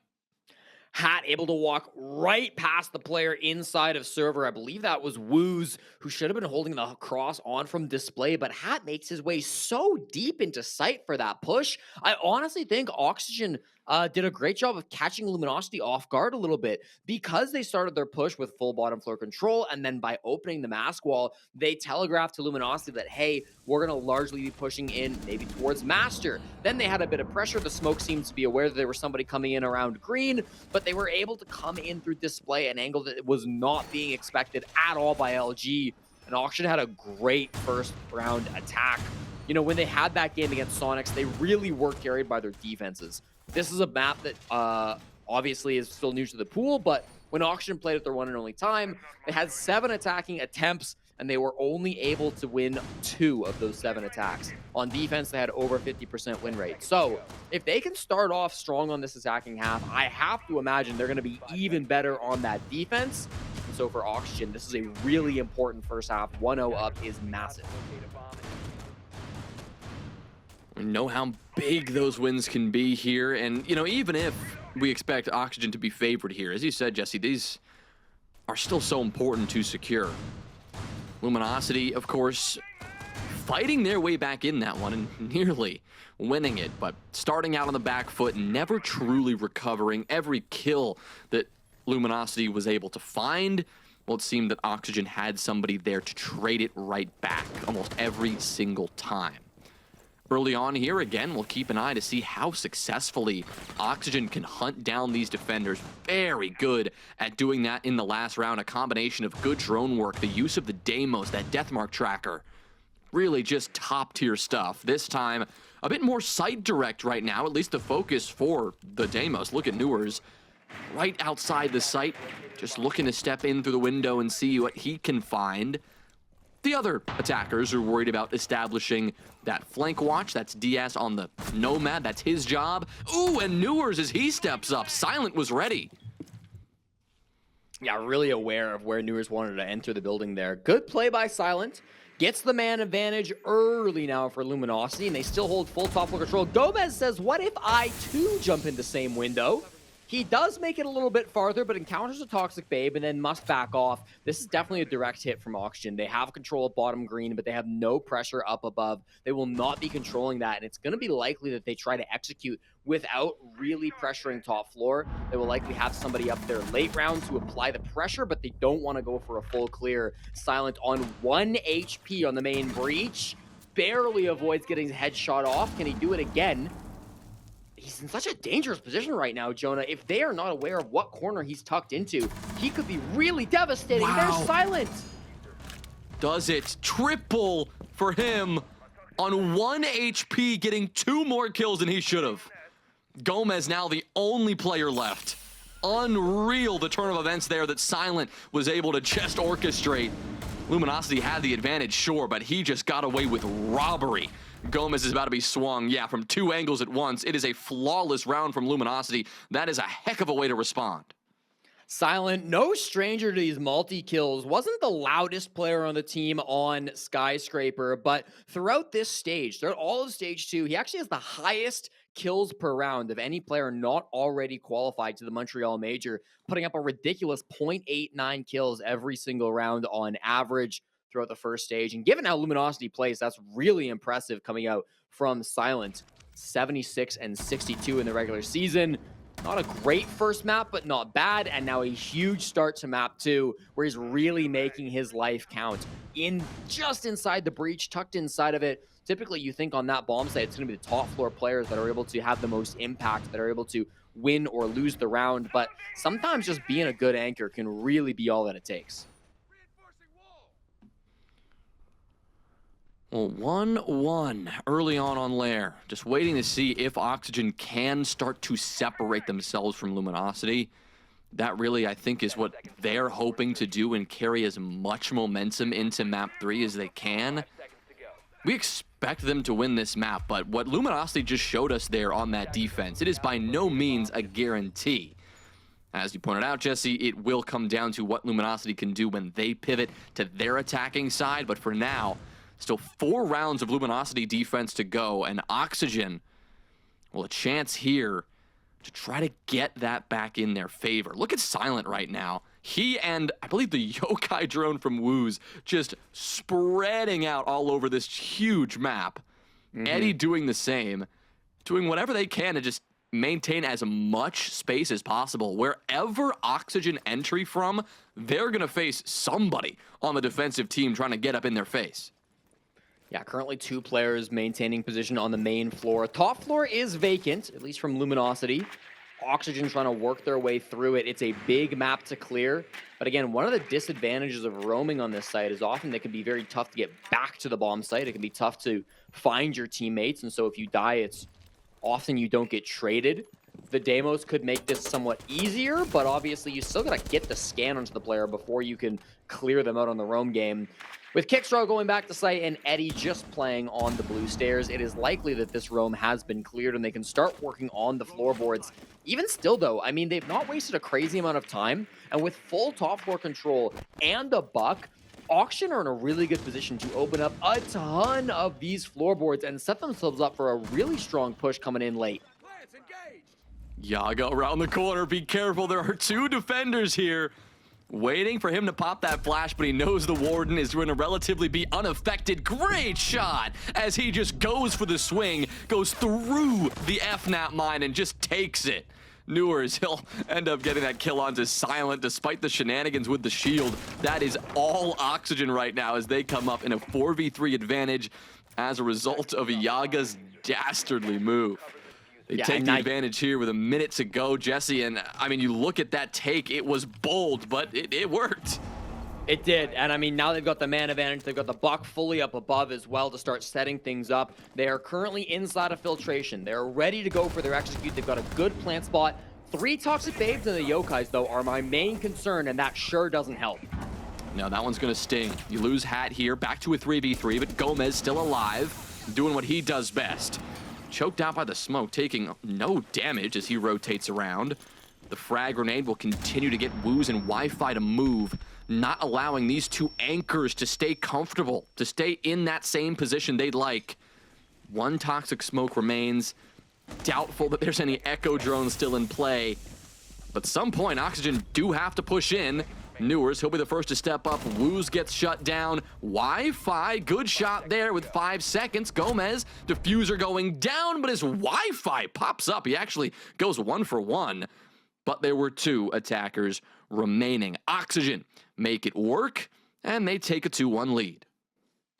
You know, Yaga's received a bit of criticism from his Monty play on that last map, and I would say rightfully so. He had some poor moments on the shields, but I actually think his blitz play has been quite good this game. He had the 1 round attacking on Barbecue Kitchen in map 1 where he was able to pivot to the top floor and get good value. And then here, you notice exactly how he played this. He's aware that he's staring at a Warden. Flashing a Warden isn't gonna work. They have specific glasses designed so that that flash doesn't do anything. So what does he do? He just stares the Warden down. He doesn't let the Warden press up. And then as soon as the Warden goes to rip that C4, as soon as his gun is put away, down goes the shield, pop right in the head. Beautifully played by Yaga on that blitz. It got them the opening pick, and then from there, they were able to work that man advantage. They had full top control, large numbers to try to push them through sight.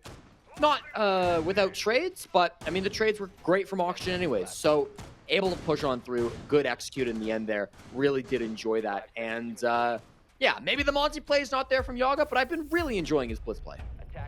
Yeah, the blitz works. You know, it's hit or miss, but when it works, it really feels nice. It really looks good. And those are the kind of things that can really make the difference. It can open up a round. It can change the trajectory of a given round. Those 2 gunfights, had they gone the other way, had Yaga lost his life right away, you're looking at 2-1 Luminosity in the lead. At that point, you've got 2 defenders who just came out of that fight with a kill. You know they're going to go for some kind of a flank. They're going to try to still be a nuisance on the Oxygen attack, and that was something they simply weren't allowed to do. Yaga was able to go 1 for 1 there, provide a nice distraction for his team to come in and get the kill. And look at where that puts this OXG stat line. Everyone has 2 kills at the moment. So clearly, a team effort on the side of Oxygen, one that has put them into a 1-round lead. We've seen them teasing a couple of different attacking varieties. Willingness to pivot has been one of their strong suits. But once again, look at Newers, taking a lot of space. Might be alone at the moment, but he is taking control. Good utility clear. Long angle still being contested, but of course, Silent on the other side doesn't need to poke his head out and take these gunfights when they're ill-advised. One player still below that is going to be Yaga on the Buck, who's going to be an important player in this puzzle. They're going to try to open up the mask wall now. That'll be what these Selmas are for, but they wait a little too long, and now the bandit batteries start to come out. Able to open up the left wall instead, and with the Buck down below, there should be no tricking whatsoever. Pushing this player out of position, there goes the wall. Opened up now, but the angle remains for Wi-Fi as he continues trying to play it. Backs off now towards the single panel in the site. It is left soft as it usually is, with head holes there to try to play around, but this still does kind of open up for a plant now. Luminosity in a bit of a pickle. Auction have full operations control. They've got full bottom floor control. The last time they did all this, they ended up rotating over to our 6 room and it still worked, but whether they decide to do that or not, I think they're in a really good spot to go for a plant. Yeah, no reason why they shouldn't just open things up, which they already have done, move right in and try to take control of this mask master position. Silent, though, doing what he can to continue to slow this down, making this advantage even more one-sided. Yaga will try to fight back, but there's a Wi-Fi right behind him. Despite the positioning advantage, Oxygen get a little stuck in the mud, get a little slow. And because of that, Luminosity are able to surround them and pounce. Gomez, last one standing, but not for long. We are tied up at 2. Okay, to be fair, the guy who would have gone for the plant was fine for the majority of that push. Everybody else on Oxygen just happened to fall, and I really think the move from Silent on the Warden to go down the main stairs and play on that first floor was critical. A couple of huge kills in that round to really tilt the man advantage in the favor of his team. Yes, a couple of players got traded out. Eventually he did die, but still the numbers were so big for Luminosity. They're able to win that one back and tie us back to a 2-2 game. Impressive stuff, again, from LG. It feels like even when Auction are in a good position, even when they have some strong early rounds, Luminosity are always fighting back. They're making sure that they come at Auction with a lot of strong moves that I don't think OXG are always expecting. And that's keeping them in this game. Very much in this fight. This is looking oddly like Skyscraper at the moment. Don't see the defensive team emerging in the lead in the same fashion, but there are still 2 rounds left, Jesse. There is still plenty of time for that. The back and forth on Skyscraper took us all the way to round 12, and unless something changes here soon, we may be on course for the very same thing. We said we were not getting out of here early, and we meant it, folks. Strap in. We've got a lot of layer ahead. You've got Cafe around the corner if Oxygen can just find their stride like we expect them to do. I will say, Jesse, impressed so far with what LG have brought to the table, given that we've never seen this map from them. Yeah, it's been good. Obviously, they haven't played it in officials yet, but I'm confident they've been scrimming it. You never really know how good a team is until they bring it on game day, though, and that's what we're seeing from Luminosity. Trying to defend on Bunk's briefing once again. They had a really strong setup, and it was off of some big plays from Silent. He wants to roll with that momentum, challenging the window that first prompted the entry from OXG the last time they were at the site, but nobody on the window this time around. He's got to retreat back to site. He's caught on a Twitch drone. Still playing in the bomb site here. The rest of his teammates are all up above. He is the lone anchor. And I'm still not convinced if OXG actually want to clear his teammates. They are so obsessed with just clearing out Silent. Now this time around, the bandit trick won't be successful. They will get the ace charges, meaning that Silent's position is very, very vulnerable. But as the Capitale Firebolts come out, the question is, can he get one before he goes down? The answer is no. Yeah, Silent, he was playing so active there, but when you look at the clock and when you look at what he was able to do, was it really that much? Was it really worth it? A little bit of chaos, but no real damage dealt. In fact, not a single bullet landed onto OXG. If he had wasted another 30 seconds, I would say, job well done. Not the case here. Again, Oxygen, they find themselves in very good positions on the attack. Can they follow through? That has been the ultimate question so far. Not concerning themselves too much with this top floor take. And I gotta say, Jesse, that concerns me a little bit. Luminosity in position to shut this down if this execute were to come through down below. Yeah, we've got the Warden, of course, to see through the smokes. The plant will start from Hat, though. They don't seem to be aware. Can they find the angle? Yes, they can. They force Hat off. He's in the cubby, and he has to move with just 4 HP. But the plant does finish, so that will be a successful kick down onto the ground. Now, Wi-Fi does clear out Hat with the Toxic Babe. and there is still full top control from LG. Can they make the retake work? It's going to be tough. The cross held by Gomez. 3 bodies are running down the green stairs. They find a kill, they lose 1, and they trade it. That means man advantage remains in the hands of Luminosity, but a good long angle from Yaga gets it back to 2-2. Can't find the second shot, though. Yaga outside the breach. He misses the cutoff. Woos is now hitting the disable. Yaga's got to jump in. Where is Diaz as well? Yaga tries to jump in, but he's denied. Diaz is so far away, and they just stick the disable, Jonah. Luminosity now take the lead, 3-2. Oh, my head is in my hands, Jesse. That one was so winnable for Oxygen. A couple of missed shots. That's all it takes. Once that final player was able to cross and get his hands on the diffuser, it was wrapped up because you could have that second player come in to defend you. My God. You see Hat just beating himself up. The whole team not feeling great about how that one played out. It was a winnable position once that diffuser was secured. I was as shocked as you, Jesse, when the diffuser did go down. Hat was being taken to within an inch of his life. With 4 HP, he stuck it and got it done successfully. But at the end of the day, he died quick to the smoke, and it was up to his teammates to deliver in the post plant. And somehow, a 3-man push down the same staircase is the winning formula for Luminosity. I don't think that sentence has been said before, especially on this map.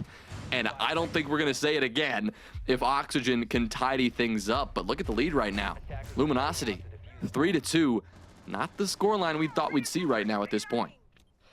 Oh, it's been a fun game. It's been a very fun game between LG and Oxygen, and now OXG with the opportunity to tie this game. Honestly, if they get a 3-3 split, I think they're feeling pretty good moving to the defense, and that will help. Diaz punishes a spawn peek attempt from Wi-Fi.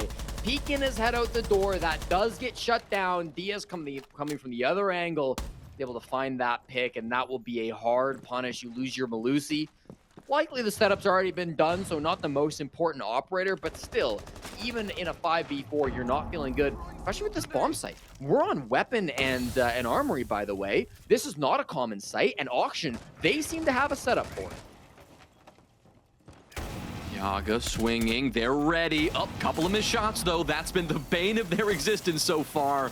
The man advantage, though, gives them some comfort. They don't find the kill there, but it should be fine. They've got the wall open and already so much progress into this site. Woo sitting back, waiting to make his impact felt on this long angle with the ACOG. Same thing goes for Silent. No one over-aggressing on the defense because they know just how threatening Oxygen are right now.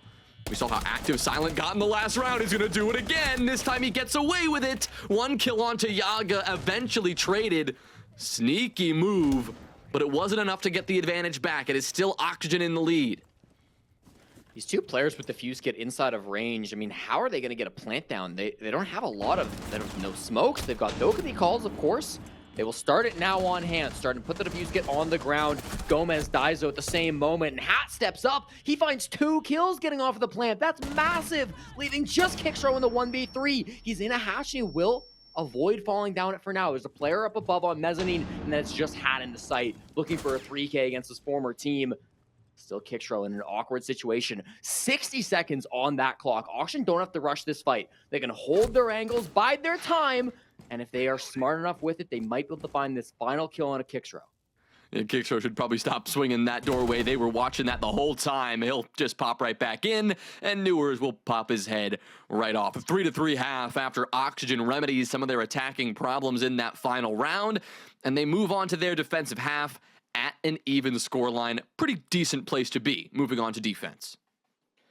Hat spent stage 1 with Luminosity, and together they made top 4 in the stage 1 LCQ. Then in the offseason, Hat moved over to Oxygen. He joined this team, and now, of course, they face off against each other. Only one of Hat or his former team can repeat that success and get top 4 in the LCQ again, as they are now facing off in the quarterfinals. To move to what, in theory, should be a better team, and then lose to your former squad would certainly be a stain on the resume for Hat. You already saw his emotions earlier in this game after a round didn't go their way, but know that he is locked in.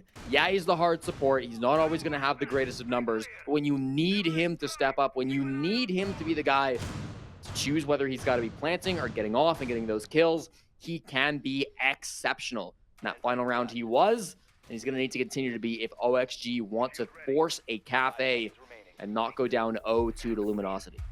I think these first 2 rounds here, Jesse, are really going to give us the indication of if this one is going to be competitive or not, because very easily we could see Oxygen really start to lock this down on your map pick, on a map that we have not seen LG play before. You got to think things could get a little hairy on the attacking side, but here's the thing. If Newers is going to just give a kill to Luminosity to start the round, no matter how difficult attacking this map may be or the lack of experience Luminosity have on this map may be, a 5v4 advantage feels pretty good. Looking for Woos to step up on the second half on Skyscraper. He was killless, I believe, through the first 6 rounds and then stepped up quite massively on defense. He has found 1 kill through the first 6 rounds on Lair and will need to step up on the attack for Luminosity to bring this game into their favor. Again, you'd expect the defense to do a bit better on a newer map like this, but I don't think Lair is going to end up being as defender-sided as some of the other newer maps that have come into the pool. So I think this is still hope for Luminosity. They've also never played this map, so you're currently witnessing their first ever Lair attack in any official competition or unofficial. They've, of course, got the blitz from Eddie. They're currently poised themselves over towards... they've got some bodies in operations. They've got some bodies outside display. They could really go for either bomb site, but it looks to be an operations push. They start to get this breach open, and they start to clear the angles. Yep, mask wall popped. Selmas will go off without a hitch. And after that first kill, because they have Eddie on the blitz, we've seen this work, and, well, we've seen it have some problems before, but what that means is they can play off this explosively and just look for the trades. At this point, mathematically, if they could trade every kill that Oxygen are able to find, they will win this one. Of course, it's never as simple as that. Eddie just needs to stay alive. That would help.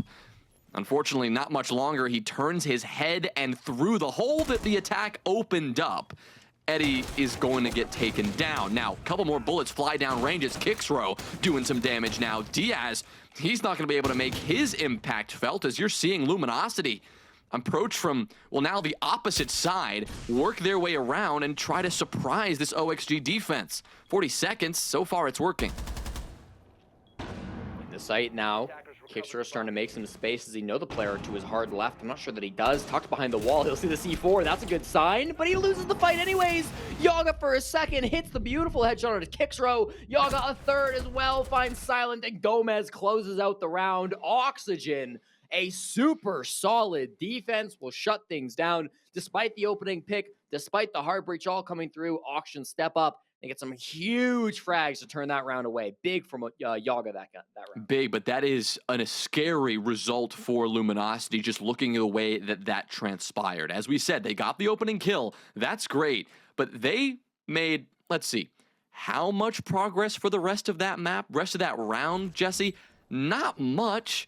They were able to secure another kill, but after losing Eddie, I mean, this is classic when you see your shield player die. It was almost as if it just all fell apart. They just lost whatever coordination they were trying to bring.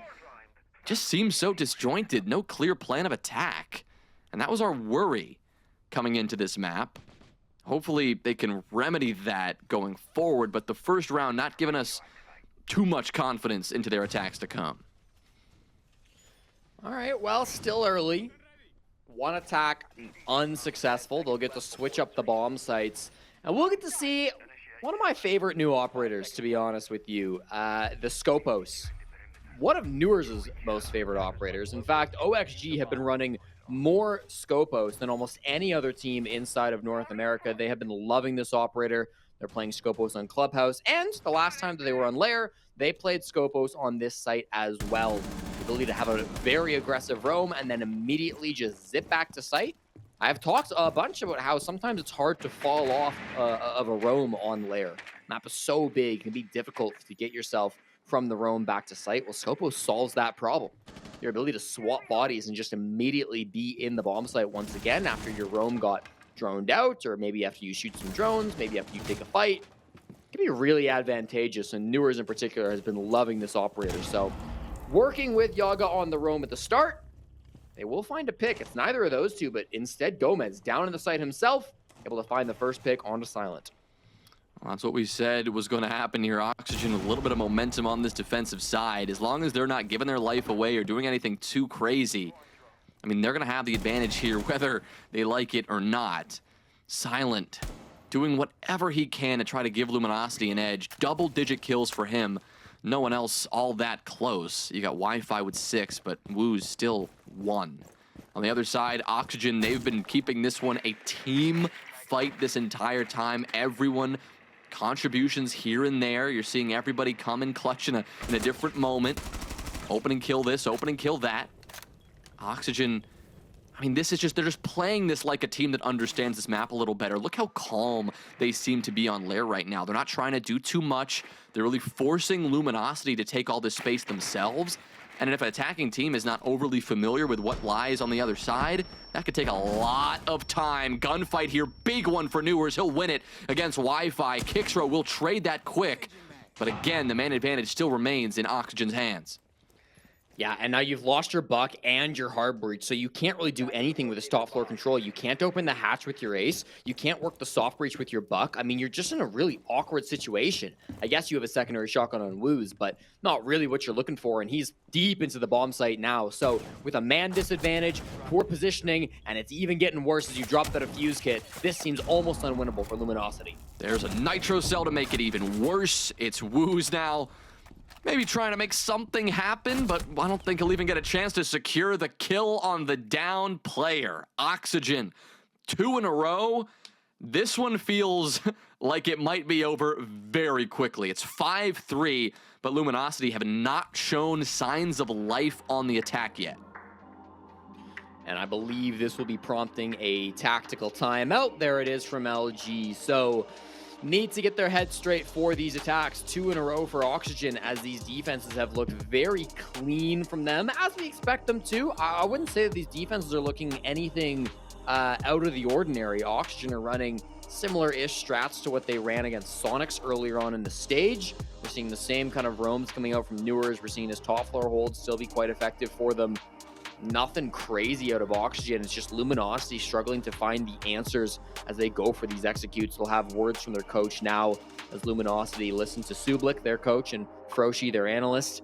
You got to hear a little bit actually before the before map 2 started of the calls being made by the coaching staff.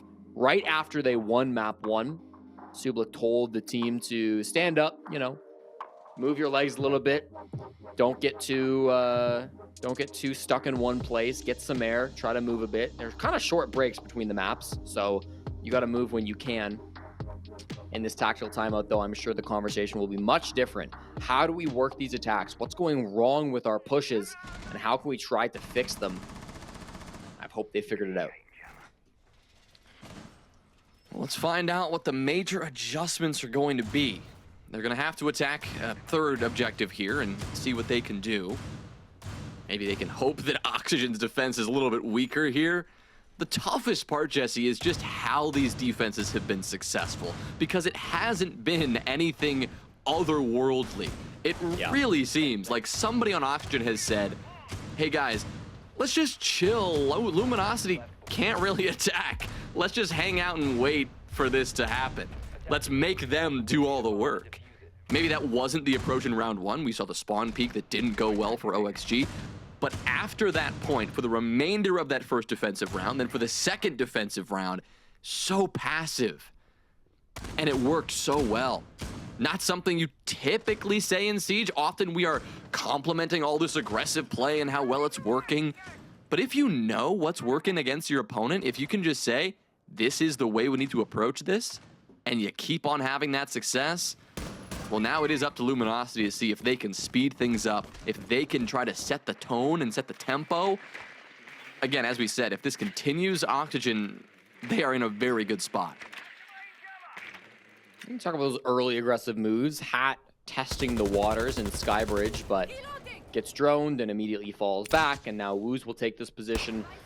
Bomb site is bunks and briefing, so as we always talk about, top floor vitally important. Oxygen didn't often really try to clear the top floor when they were attacking the site, just going direct to site instead. But Luminosity, with so many bodies up here, I have to imagine they're going for the other approach. They've got the Grim, they've got the Blitz, and they've had the Ash. With that being taken down, how do they make this entry, and can they find the man advantage on the roam clear?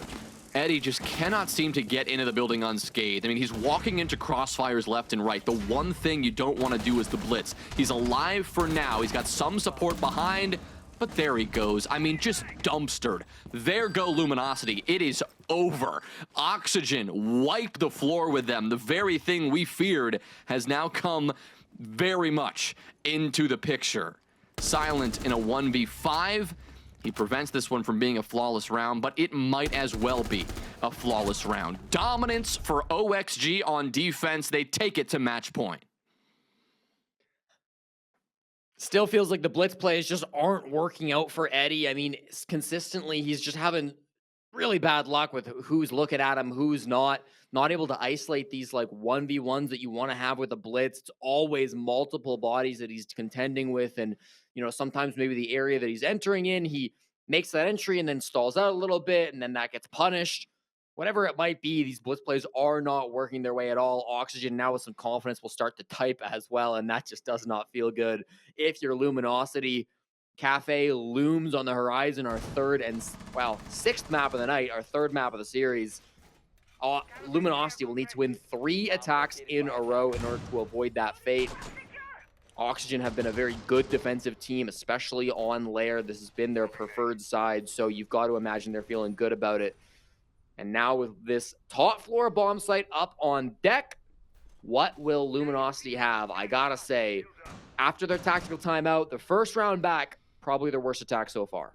Yeah, that one didn't leave a lot of hope still in my mind about this one. I feel like this is a GG go next kind of situation. I mean, this is a situation where we as, you know, as casters, as analysts look at this game and go, what could we possibly extract on like a positive note for the team that's struggling? And Jesse, I think you can agree, this is one of those moments where there's really nothing. I mean, you're looking at Luminosity and going, guys, come on, can you please figure out something different? Can you try to figure out how to attack this map? Of course, you know, you can draw it up however way you want, hindsight 2020, and maybe they did have a cohesive approach coming into this, but whatever that may have been, it has clearly not been effective, and Oxygen have firm control unless we see a complete turnaround, which is unexpected based on the way this has been going. This is going to be Cafe on the horizon very soon. Credit to Luminosity, they're sticking to their guns. Eddie back on the Blitz, trying to make an explosive entry point. The Clash is actually a pretty good Blitz counter, not only slowing down that operator, but obviously if she's flashed, she can still do her job of zapping the enemy and slowing them down. Obviously, the shield that counters the shield, Clash can sometimes be called, and certainly will make life difficult for Eddie if he manages to find that Clash. Immediately, they will start work on operations. There is a mirror window, which they clear out thanks to an Ash charge of Kickstro. Nothing crazy just yet. Wi-Fi down below takes the first bit of damage. I know Gomez is down on that main floor. Newers is as well, actually, and I think Wi-Fi is aware of that. It's the vertical angle he's most concerned about, though, as he takes even more damage from the player up above him, and there's the finish off as well. Finally destroyed. He gets downed, and there will likely be a finish off as Newers sprints his way in. The 1-speed gets the job done eventually. C4 goes up. That could be dangerous as well. Just misses Eddie as he rotates around and drops down.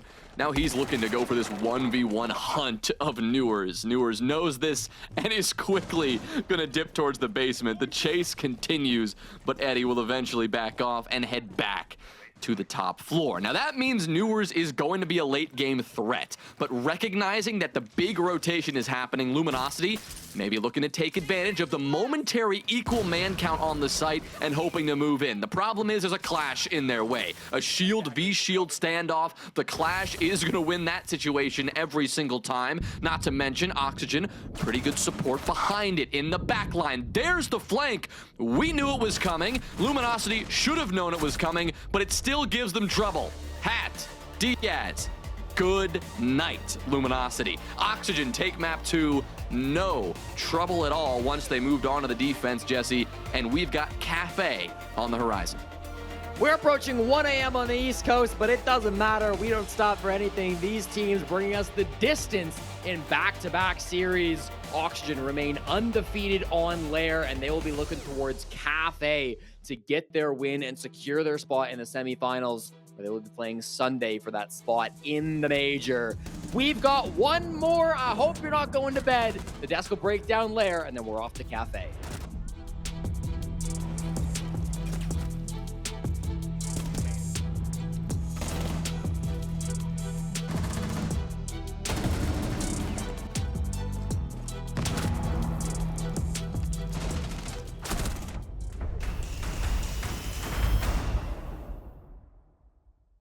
I'll let you one know. I'm gonna put a You message want in. to part of the I'm gonna hole? mix You it. walking Call up? that. Yeah, Call the message. Yeah, we could. Ready? Ready?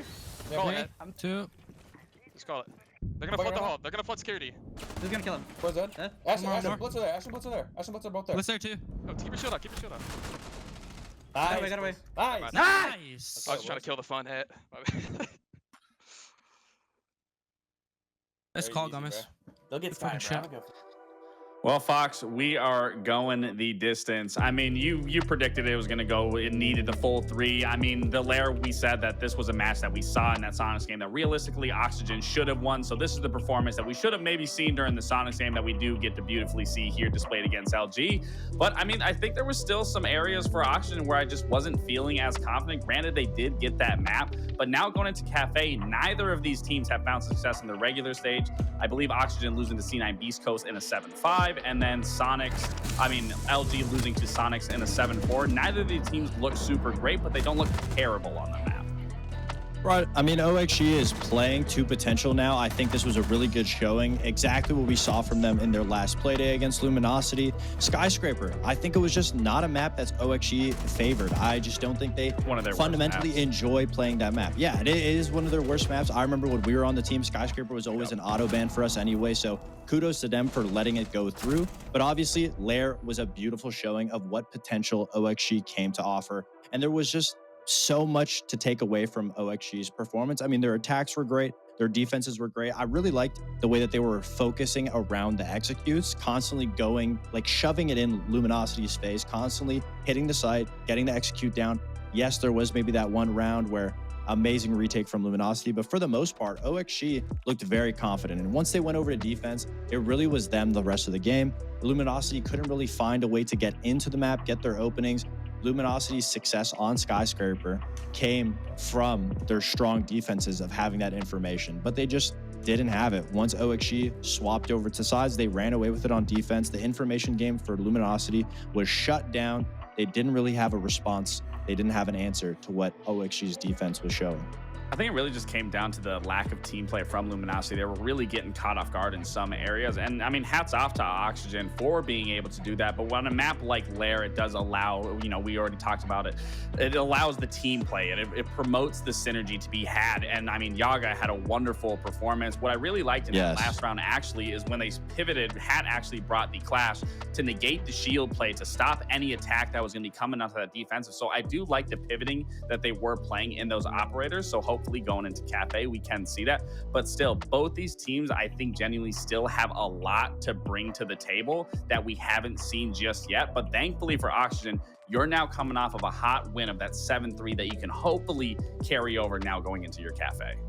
It did feel like much more of the Oxygen we saw right towards the end of the stage when they beat Luminosity. But, you know, Cafe is the decider, a much more systemic map, I would say, than perhaps Lair is. Do you think that lends a little bit of an advantage to Luminosity? I mean, the objectives are relatively straightforward on Cafe. I don't think that's going to confuse anyone, maybe kind of like Lair does. Yeah, absolutely. I mean, I think you said it best. I mean, if we look at Skyscraper, very linear, very limiting on attack, on the flexibility that you can bring to it. Same situation with Cafe. It's stacked on top of each other. It's hard to get inside the map, plain and simple. Luminosity thrives in situations like that because they play well off of each other when they're forced to do so. And their attacks, they're able to get away with a couple scrapey back and forth gunfight trades, just like on Skyscraper. Now, that's what's going to limit OXG going into this map. But obviously, OXG looks like they're playing to their potential. They look like the OXG that we expected to see them in this stage, the team that isn't worthy of that 8th, 9th place spot. You know, this is the team that we expect to be playing well, and Cafe obviously better suited for Luminosity. But I think just plain and simple, OXG is playing better. So going into the map, if OXG just doesn't let the fundamentals of the map slip away from them, let Luminosity get in their head with maybe some early picks, I think OXG should theoretically be able to just beat Luminosity, because right now it looks like they are currently the better team. Yeah, and in terms of consistency, Oxygen has just looked very consistent across the stage, even without getting wins. But, I mean, going into this map, and I think because of that round count, Oxygen will start defense here, so that will be hard for Luminosity to entry into that map. I do expect Oxygen to bring an aggressive play style, to not give up these power positions, and then maybe falter back, you know, once the round is delayed a little bit, if they're on the mid floor or even on the late floor. I do expect a lot of roaming coming out of Newers and Gomez possibly. But what I really want to see more so than anything is Hat to continue his performance that he just had from that last game and bring it here. Bring those shield operators, bring a clash, bring something that is ultimately going to help the team and help shape out a round to be played better in their favor than what we may have seen in previous games. So again, I am really looking at Hat to come into this last map to close it out here, but have the performance carry over from that lair now going into Cafe. Yeah, I just want to see a lot more from Yogg too. I mean, he's been coming alive so far in this playoff, in the playoff LCQs, and I'm excited, hopefully, to watch him carry this team a little bit through more. Him and New have really been coming alive. We've been seeing New be kind of the main voice on the team, screaming at all of the cameras. He's trying to bring the hype to the team, the energy that they so desperately need. And Yogg has just woken up from his slumber. He's been doing phenomenally well. I hope he keeps it up. I mean, I feel like there's been a remarkable, I know that both of you guys would say Oxygen was going to win, so I'm not going to say there's been too big of a shift, but there's been a remarkable shift in tone of how we're feeling about Oxygen just based on one lair. Like, when we were coming on the back of Skyscraper, I feel like it was quite doom and gloom. There was a lot of negative kind of commentary, and deservedly so. I mean, is the one layer really enough to have kind of reset the board here? Because I almost feel like we're starting to kind of discount Luminosity on this last map.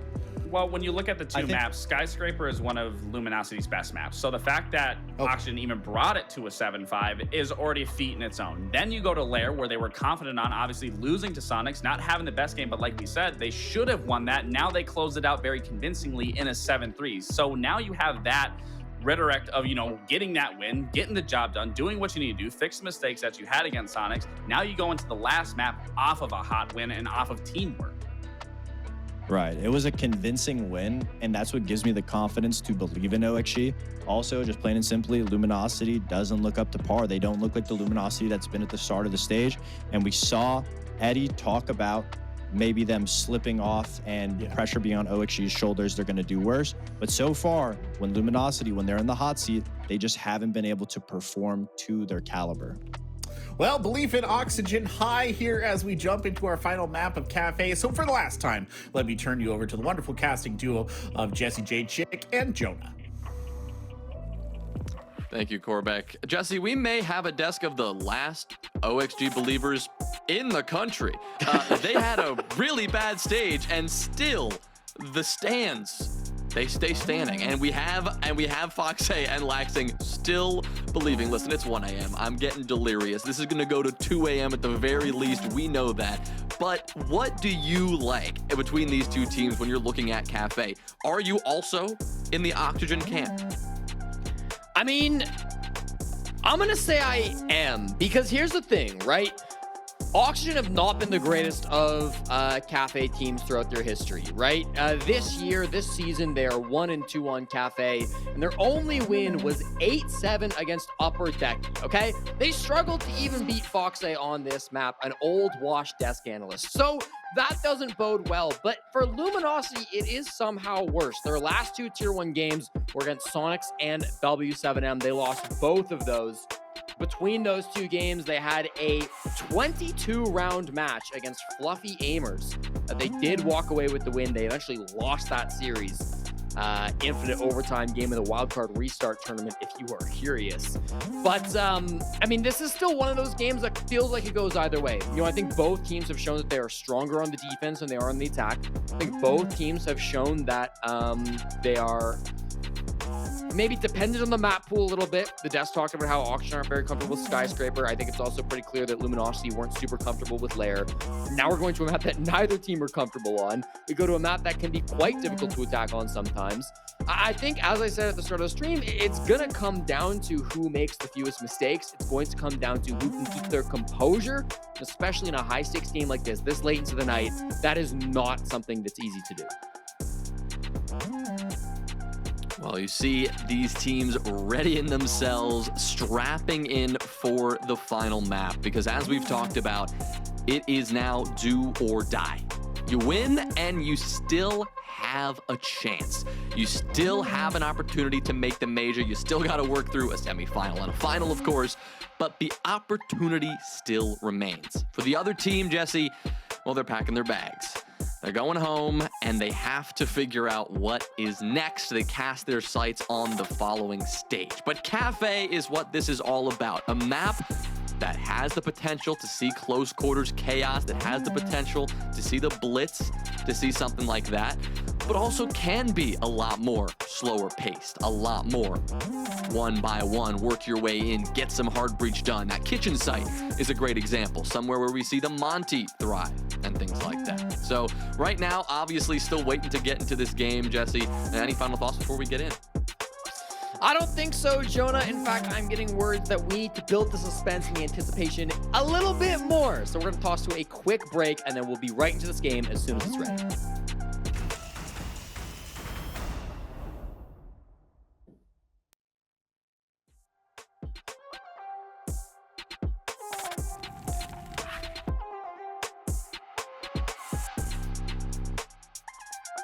Well, we told you we wouldn't keep you waiting for long. We dive back into Cafe, map number 3, for hopefully the final time here, Jesse, and the final map of the night, as much as I know people want to see this one go even further than the 6 maps we are seeing right now. This is the last one, and the LCQ will resume tomorrow. But for now, Luminosity and OXG, they go toe-to-toe for the final time on a map that, well, if the first map and the second map are any indication, could bring just about anything.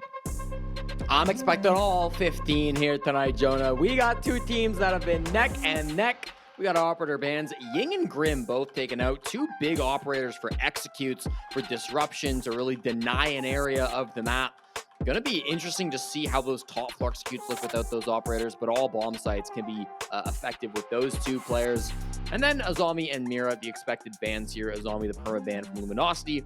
Mira, a very common Cafe ban from Oxygen. It's pretty much the only off-day ban on this map. So defense, nothing too crazy. Offense wasn't easy to predict, but certainly those bans do make sense. 2 powerful operators being taken off the board on each side. So we've got Cafe once again. As I mentioned, neither of these teams have great records on this map.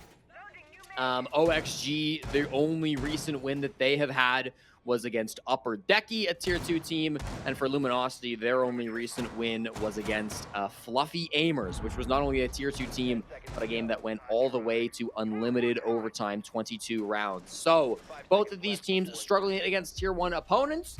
Who will break that curse? Who will finally get a win against a tier 1 enemy and advance themselves to the semifinals on Wednesday? We'll find out. And that's what this is all about. A date with destiny down the line for one of these teams, but it will start here in round 1. As we talked about, back and forth between these 2 teams so far. This is one of those maps, maybe not like Skyscraper, where that opening kill doesn't mean quite as much. Here, it can get a little more wild. It can get a little crazier, especially when you think of bomb sites like that kitchen site, like this top floor site on Bar and Cocktail, ones that have relatively easy entry from above and below. Looks like, though, Luminosity are going to go through the motions here. They are going to take the time to clear top down. They will want to take as much of this map control as possible. Their target, of course, that soft destruction, that vertical play, and making sure that those defenders cannot sit comfortably down on the site. Silent bring back the F2. We saw that a little bit earlier today as well. Not a common gun, or we saw it on Skyscraper earlier today. But Silent gonna do his best with it, playing the Twitch now. Obviously, they will start up above and they will work their way down, as you so often do on Cafe. There's not a roam, so this top 2 floors are going to be taken for free. They've got a buck, they've got a ram, they've got so much soft breach to deal with this.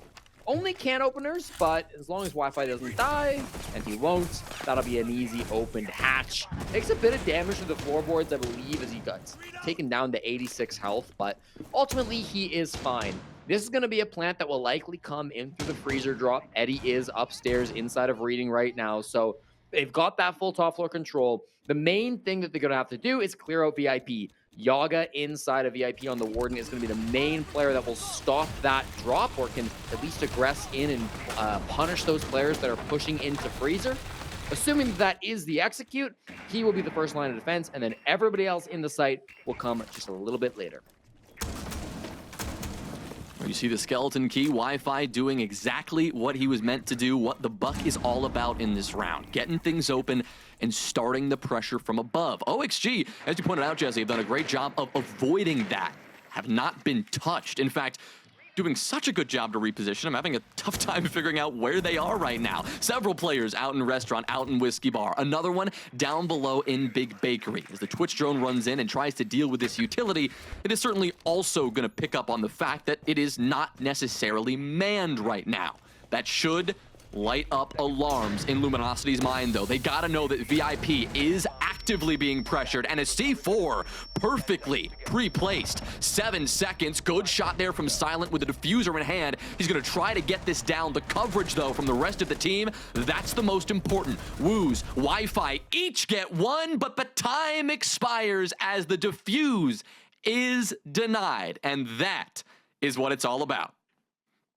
At the last possible moment, too, Silent was nearly done. In fact, I don't know. Oh, he got just jumped over. Newers, the last moment, vaults over the countertop and kills Silent. He had maybe half a second left on that plant. A game of inches. But that's the game that you play when you take 2 minutes and 50 seconds to clear out the Cafe top 2 floors against 0 roam game. They had no time whatsoever when they went for that final execute. They weren't able to clear the player out of VIP. That gave Yaga the opening pick with the C4. Then they scrappily got into position, but they just didn't have the bodies and they didn't have the time to be watching all of these angles. Newers walks in the door, vaults over the desk, and denies the plants at the last moment. Impressive stuff from Oxygen. Really quick thinking from Newers to win them that round. But Luminosity, problems with time, problems with the clock in our very first attacking round. That's something they gotta fix. Always a problem here on Cafe. It's something we talk so much about. If you do want to go through that full top-down clear, Jesse, which is what we saw Luminosity attempt to do there, well, it does take so much time. Maybe this map isn't Bank in terms of the sheer size, it's not Skyscraper, it's not Lair, but there are so many important power positions, so many little nooks and crannies that you have to clear out. I mean, teams in ranked know this. You know how long it takes just to take control of this map, and oftentimes that's why we see teams choose to ignore it. They'll decide to go more direct. Bring a Monty, go through the bakery, something a little more forceful, something maybe geared up towards the back hall, that white hall pushing into freezer. You've got options, certainly, but if you want to undertake a full map clear, you've just got to be prepared for the amount of time that's going to take. Another site, this site and the reading room site on this first floor, both can result in similar problems. At the end of the day, this is all about what they can do on the top floor for the defense and the attack. Oxygen, they're going to be wanting to maintain that position up above, maintain that control, and Luminosity, well, naturally, they want to take that.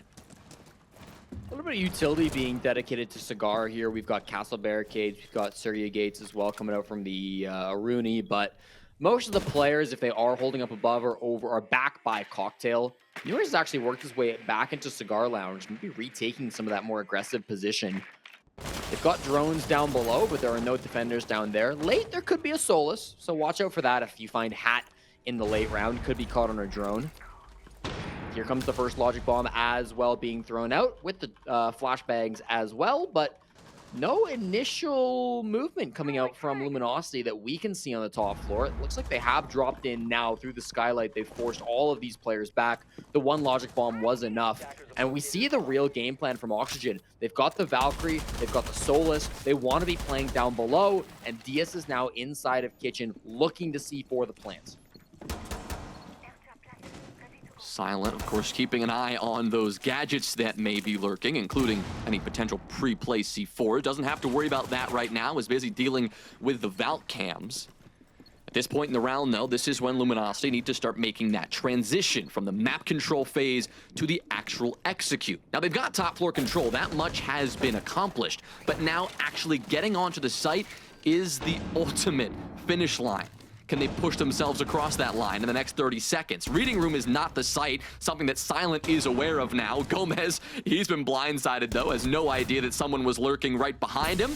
Newers, a good response, but here come the smokes. Kixrow, he's been finished off. Yaga from behind. Another swing, this one from Newers, and he's got another kill. Still the advantage as Diaz makes it work from below, and there it is, a Nitro Cell that just misses Wi-Fi. 7 HP, 5 seconds, stuck behind the bomb chassis. Where can he go?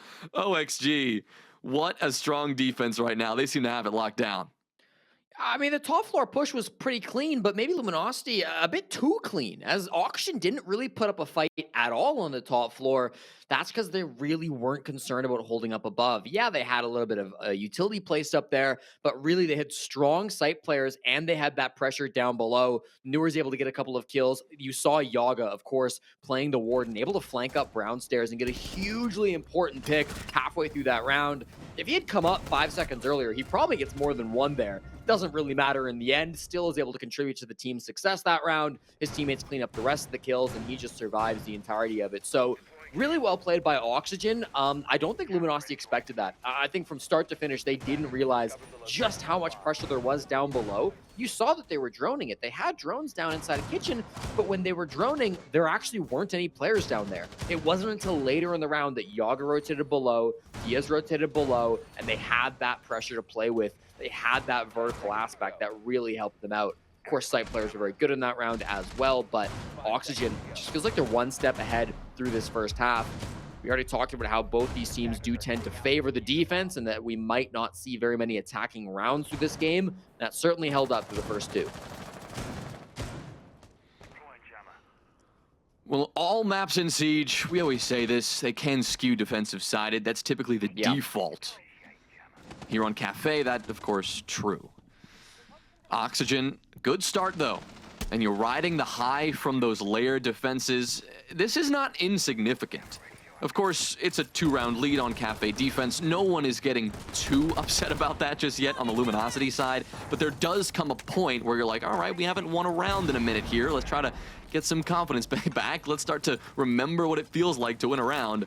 Listen, we said it's late for us. It's late for these players as well. They've been playing for a while today, waiting for their match to start, and then actually in the trenches for a minute.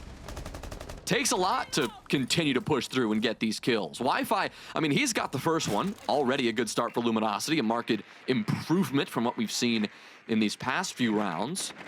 This is a top floor site as well, a site that just can't often come down to your ability to take those 50-50 gunfights in freezer, on planks, in cocktail, and win them.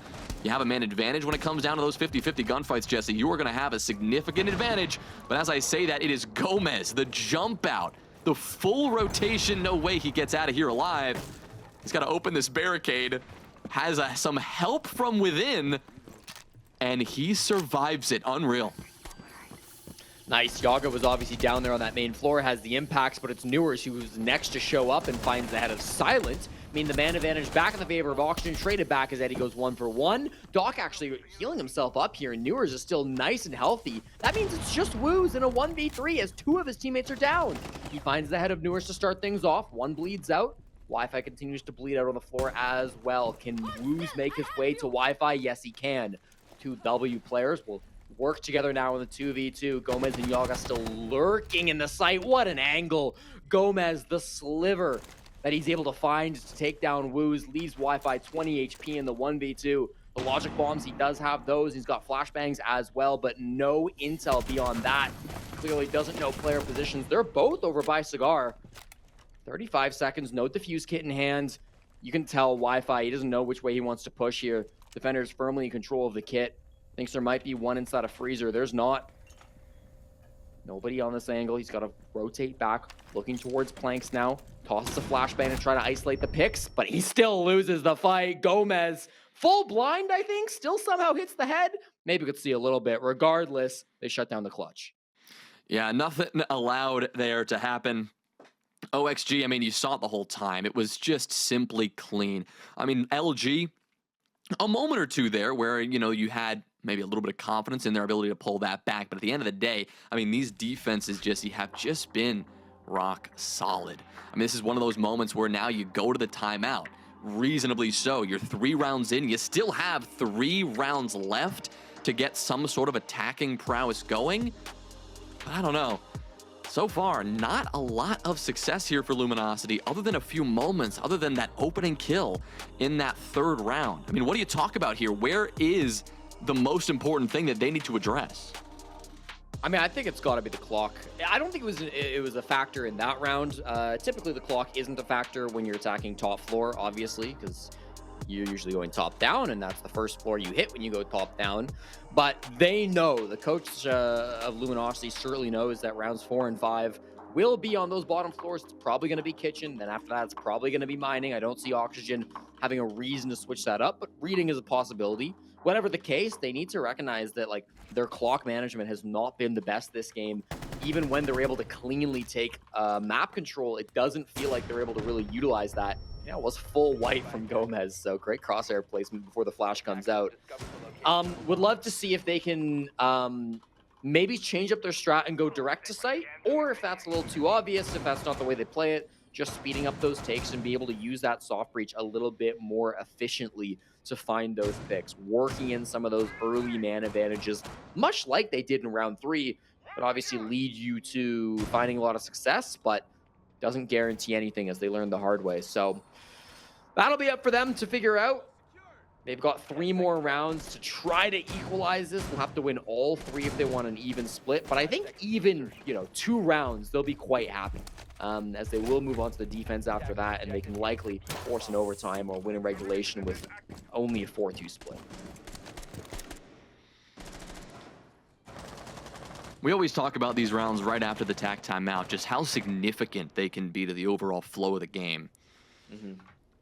We compliment teams, we compliment coaches who use those TAC timeouts so successfully. There was a streak there, Jesse, where I think we were talking about SSG and their ability to take a timeout and then come back from it and just win around almost every single time.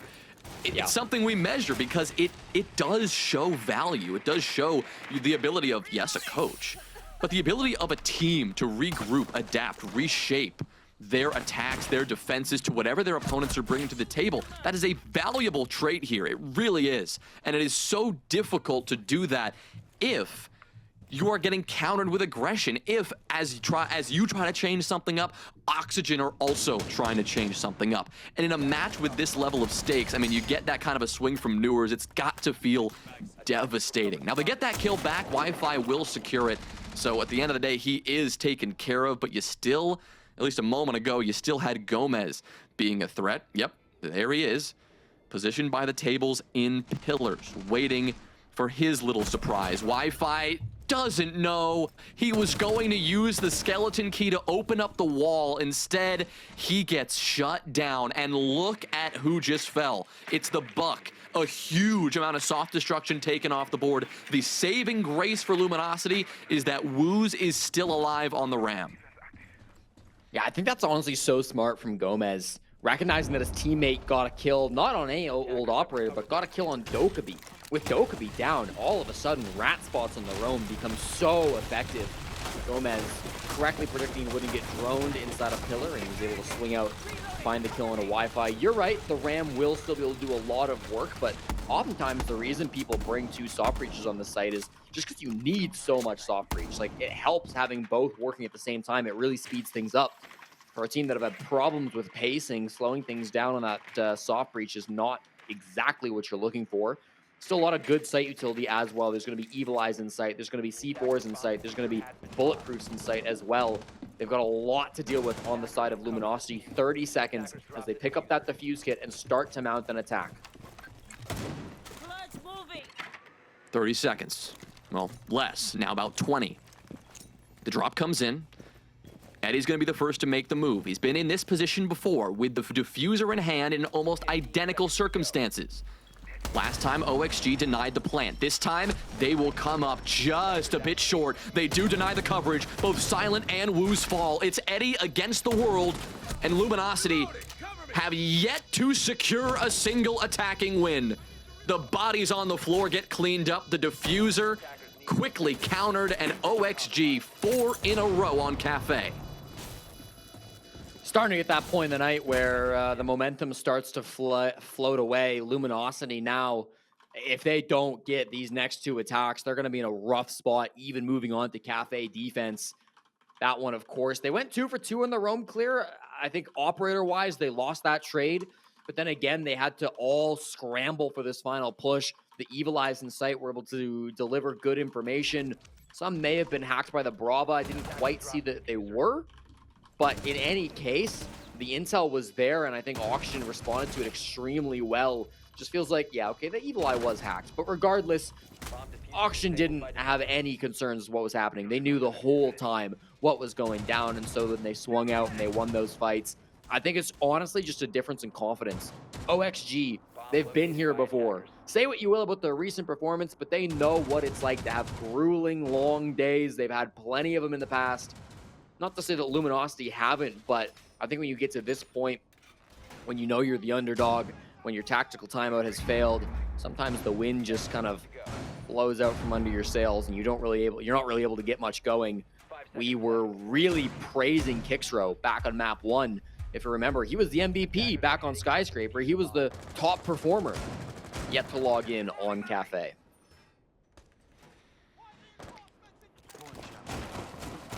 Starting to reach that point of no return for Luminosity. It really feels like it. And I know I may have given the Oxygen believers a little flack to start this map, and well, I think I've been put in my place very swiftly. Because if we do not see Luminosity take the next 2 attacking wins, this really feels like it is out of reach, Jesse. I mean, what are you supposed to do at this point if you're Luminosity? We've obviously discussed it, they've discussed it, and we still haven't seen any concrete improvements. That last round, sure, I think was the closest round yet, but it still left a lot to be desired. Oxygen just sitting back so patiently and just shut down any chance that Luminosity have of holding that down in a post plant. Could this round be the one? Another round where they have to wade their way into a top floor extension that Oxygen have prepared for them? I don't know, it doesn't feel like a winning formula. We're gonna have to see Luminosity change something up fairly substantially here. Maybe you work your way around and go site direct. Maybe you cook up a bit of a rush. I mean, it's rarely something we recommend, but 0-4 Cafe, a map they should know quite well, it's not promising seeing the way this is going. It's a good kill for Eddie, and maybe that's what they needed to kick this one off. But a minute 35 and we're still on the roof, Jonah. I mean, we've dropped in Cigar now. Initially, it was Hat playing inside of Cigar, but he dropped the hatch to fall into Pillar and has given up that control. Yaga, the only person still technically on the top floor. He's playing White Stairs, so really between the two. Minute 19 now. Auction going for the World Tour, by the way, trying to win every bomb site on the map. They've won all but Reading, and this will be their 4th bomb site that they'll play in the 5th round, of course. Goyo Canister stalling this push out even more. Still 3 Toxic Babes in the pocket of Yaga. Kixro, the man of the hour, is on the sledge. No Ram today, no Buck. Going old school with the sledgehammer. Those nades can come in handy to help pop some of those Goyo Canisters. May also be some beepers around. There's also a pre-play C4 somewhere from Hat. I'm actually not sure where that's at. Nowhere where it's going to find a kill. It gets detonated. Now the time looking like it's going to need some execution. They've not found much with this vertical control. So with 30 seconds on the clock, Jonah, they're going to have to go for another late round execute. They struggle with these floorboards. Yeah, simple act of sledge and open the floor. Kixro eventually getting it done. Woos with the kill onto Hat. This finally looks like some life for Luminosity. Time, though, still a problem. They've been in this situation before with an advantage and unable to follow through. This time, though, the flames will dissipate. Eddie will step up, and it looks like this time, Luminosity will not fumble it. Oxygen One defender remains, and Yaga, that player, is finally cut down. Some energy back into this Luminosity team as they take one of the 2 attacks we've prescribed. Nice. All right, you know what? They take their time, and it's okay to be slow as long as you can get a solid man advantage. This is the one rule about attacking in Siege. You can be slow or you can trade. You can't do both, okay? You can't leave the early round both with little time and without an advantage in the man count. You need something, and they had a massive man advantage that time from Luminosity. That's exactly what they had to do. That's one of 2 that they can now achieve here on the attack. 4-1's our scoreline. I like the way that Luminosity were able to kind of segment that map. You know, they took a while, but they got the opening pick up above. They grabbed cigar control. They worked on those floorboards. Didn't find anything immediately, but while they were working on those floorboards, while the Sledge was doing what he's able to do up above, well, they were able to work picks elsewhere around the map. They were able to find those OXG anchors and take them out one by one, leaving no room for trades from Oxygen. That's how it's done. Next bomb site, the last bomb site for Oxygen, unless this goes all the way to OT, will be mining and dining. This is the bomb site that can play very similar to reading. If Luminosity can repeat the same process of clearing this top floor, working the vert, and then finding picks on those anchors, it could be in a good spot. But again, these are all coulds. Coulda, woulda, shoulda. It's what losing teams ask. Look in the mirror and decide, all right, well, let's do this differently next time. Let's do all that. And at this point in the stage, Jesse, well, that's not worth much of anything. In the interview, like leading into this game, I think teams have said, and we've talked about, that you learn more from your mistakes, you learn more from your failures. I think it was Newers who admitted that, and they've learned quite a lot this stage. He said that himself. But at this point, it's not about learning what you can to go into your next match and perform better. It's about winning or going home. It is about winning to have a chance at competing in the international event, to competing in Montreal, or you lose and, well, you pack your bags and you watch from the sidelines. That's what we're dealing with here. And Oxygen still remain in control, and Luminosity, all the lessons that they've learned prior to today, they need to somehow channel into this matchup here. We've seen some success, finally. They claimed one attacking win. It was flawless, something that we've seen from Luminosity a shocking number of times today.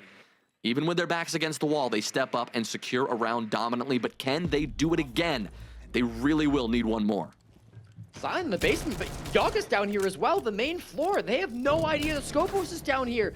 Yaga's been there since the start of the round. It's not like it was even a late teleport. They just don't have the intel. Eddie also falls to Hat, and there's only 3 players alive now. The Deimos got nothing done. One logic bomb in the pocket of Kixrow, but with this full top floor control, can they get anything done with it? They have very little soft breach. Wi-Fi has used all of his charges already. Doesn't have enough hard breach to open up the hatch either. He's only got 1 Selma left in his pocket. That won't open a hatch, at least not enough for you to drop through it. Kixrow decides to rotate to the basement. He does find the pick on a Yaga. They had good intel on him, and that clears out the Skopos.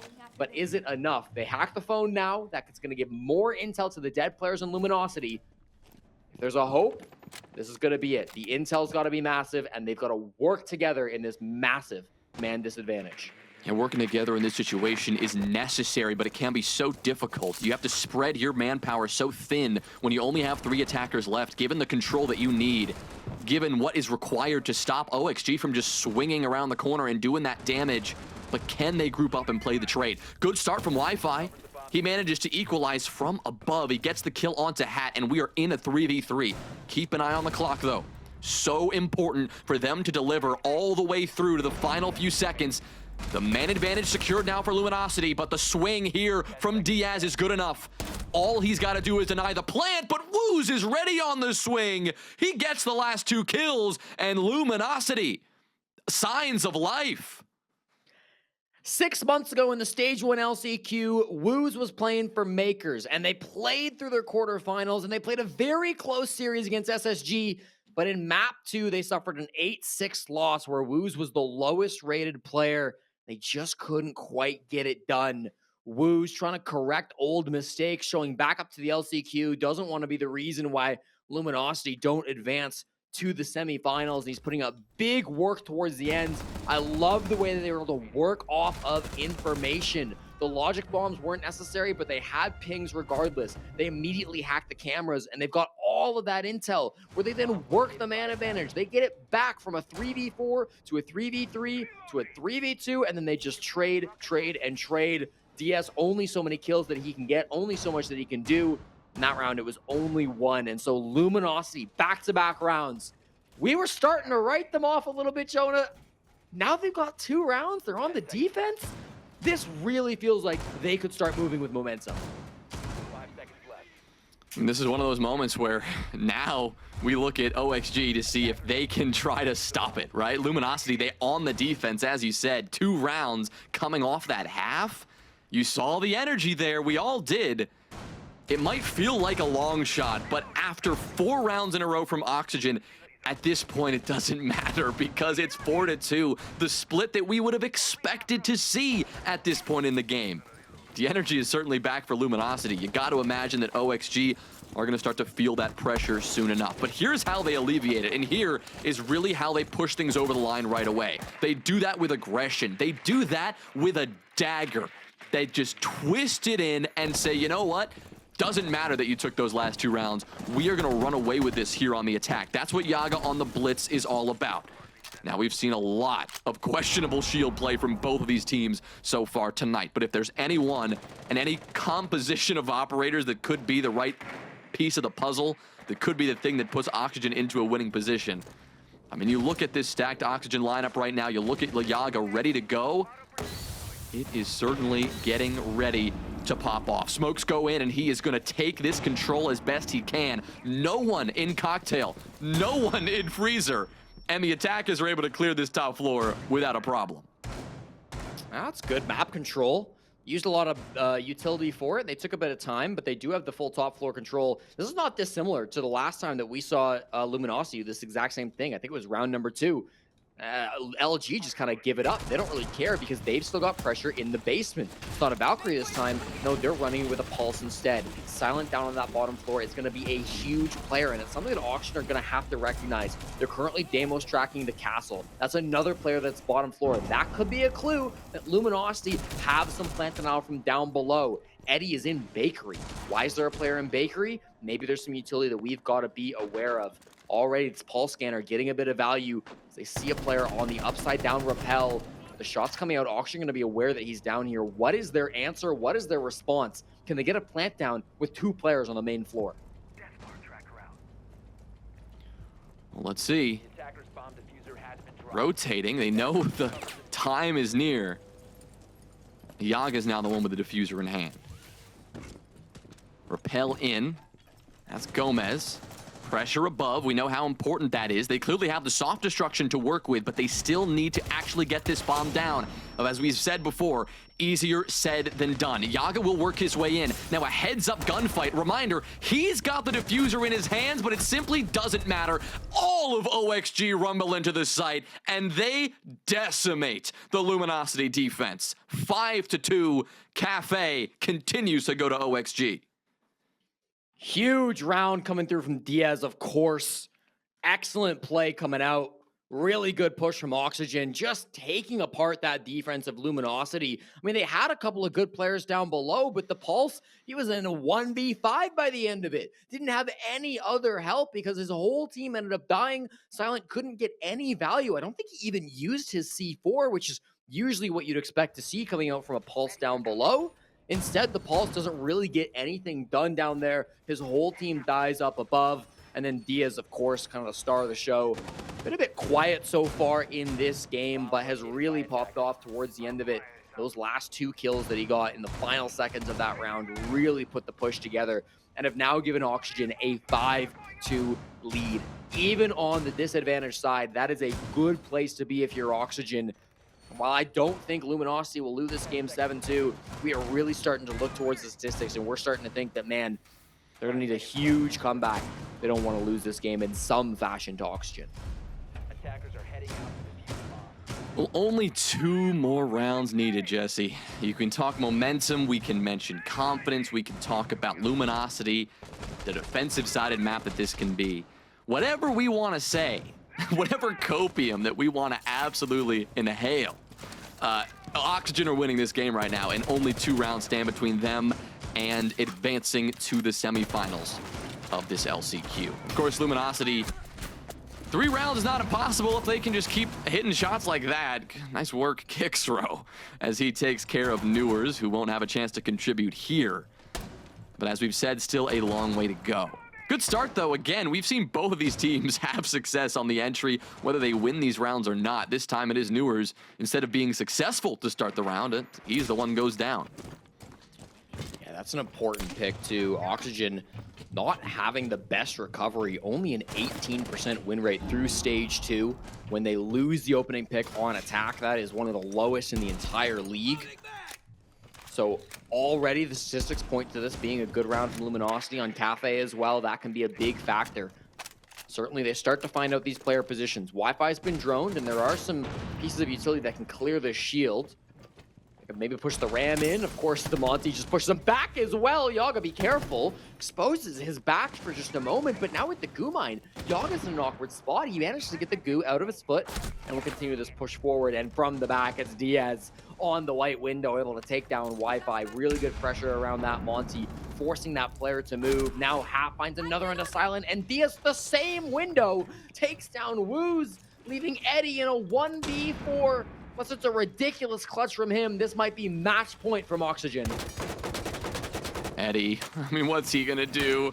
He's got Yaga bearing down upon him. I think that Oxygen, they're just gonna let this happen. They're gonna say ISO 101, let it happen. No, come on, Hat, you wanted to let that finish out. He'll jump over the railing and close it out, no problem. It is indeed 6-2 Oxygen, sitting in a firm position to win this game. We've already seen the tack timeout taken from Luminosity, so any strategizing, any regrouping they want to do here, Jesse, well, it's got to happen in these few moments between rounds, but that is it. They have to rest their hope on going for an insane 4-round comeback. Otherwise, this thing is all buttoned up. It's been a long journey for Hat. Doesn't want to let any of his teammates get these kills. He wants to be right there in the action. His former squad of Luminosity left them to join Oxygen a few months ago. Oxygen then put up maybe their worst stage of their entire history as an organization. They finally win the final game of the season against Luminosity on Playday number 9. Of course, it's not enough to make the playoffs, but it will secure them a spot in the last chance qualifier. And of course, who else do they meet in the very first round? It's LG, now just 1 round away from Hat vanquishing his former team and going on to the semifinals, where they will get the honor of playing against Spoit for a grand final spot on Wednesday. Plenty to play for still, but the story's not over. Still, it is a game of Siege. Anything can happen. You go round by round. Luminosity, look at the SOP lineup. They're not giving anything up. Vigil, Mozzie, Fenrir, so much drone denial, so much aggression, so much annoyance for the attackers. Legion as well, of course, and then Toxic Babes to hold down that basement. Of course, VIP will be the position from Wi-Fi. Oxygen, on the other hand, they're not interested in dealing with that roam game. Straight to Bakery. They've got a Monty, they've got a Capitao to smoke off any vertical angles. This should be a really exciting round. I mean, this has the potential to pop off, but not just later in the round, but early. Look how eager Yaga appears to be, potentially working his way into prep already.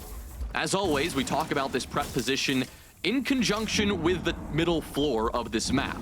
The position in train and mining that watches below into the site, into prep, into bakery, right? You have that ability to influence the round from above. And so that often means that attackers need to clear it. They have some information. They know that Silent is playing up top and trying to watch for it, so Yaga is going to be careful on this initial push. Yeah, the 2 advantages they have, the smoke bolts can cover the angles from vertical, so you can use Capitao bolts to cover the vertical angles, and now the smoke makes it so you cannot see down below. Also the Monty. It's hard to deny a Monty plant from above when he puts that shield on his back. That's going to be what Yaga tries to do here. Running into those dread mines up above, Silent doing his best to make angles with the Boss G. It's not the greatest gun for making angles, admittedly. That's probably its one weakness. But as the Capitao bolts come out, this will be the plant. Here they go. Yaga going in. He'll flip that shield around. Oh, but a goo mine will delay the process. Good coverage from Woos will slow this down even further, but Newers, oh, he's there. Yaga sticking this, just 2 seconds left. 1 second, it's down. Woos, he keeps the advantage in Luminosity's favor, and Gomez is so low HP, but look at the position that Yaga now maintains, standing above the diffuser. A strong position, but one that is lacking support. Gomez on low HP is gonna have to come in clutch, and he gets 3. He lines them up down the hall. Unbelievable. Gomez, highway robbery, no retake for Luminosity. They are denied at the onset. It's Woos against the world, against Yaga and Diaz to keep Luminosity alive, but Gomez just ended it for Luminosity. Good bait, but Yaga wins it anyway, and OXG move along in the LCQ. Luminosity, they're packing their bags. And a big final round from Gomez, of course. The huge 3K off of Diaz's air jab. Beautifully done. This team has received a lot of criticism over the last couple of months, and rightfully so, but it feels like Oxygen might finally be getting things back together.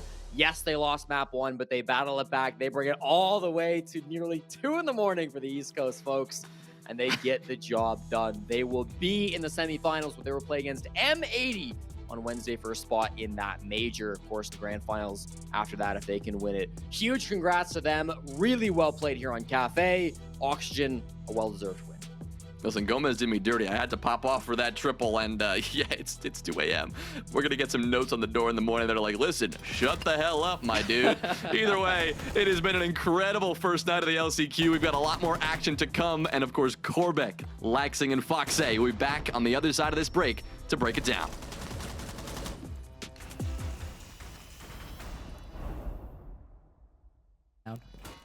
Let me know when to pick.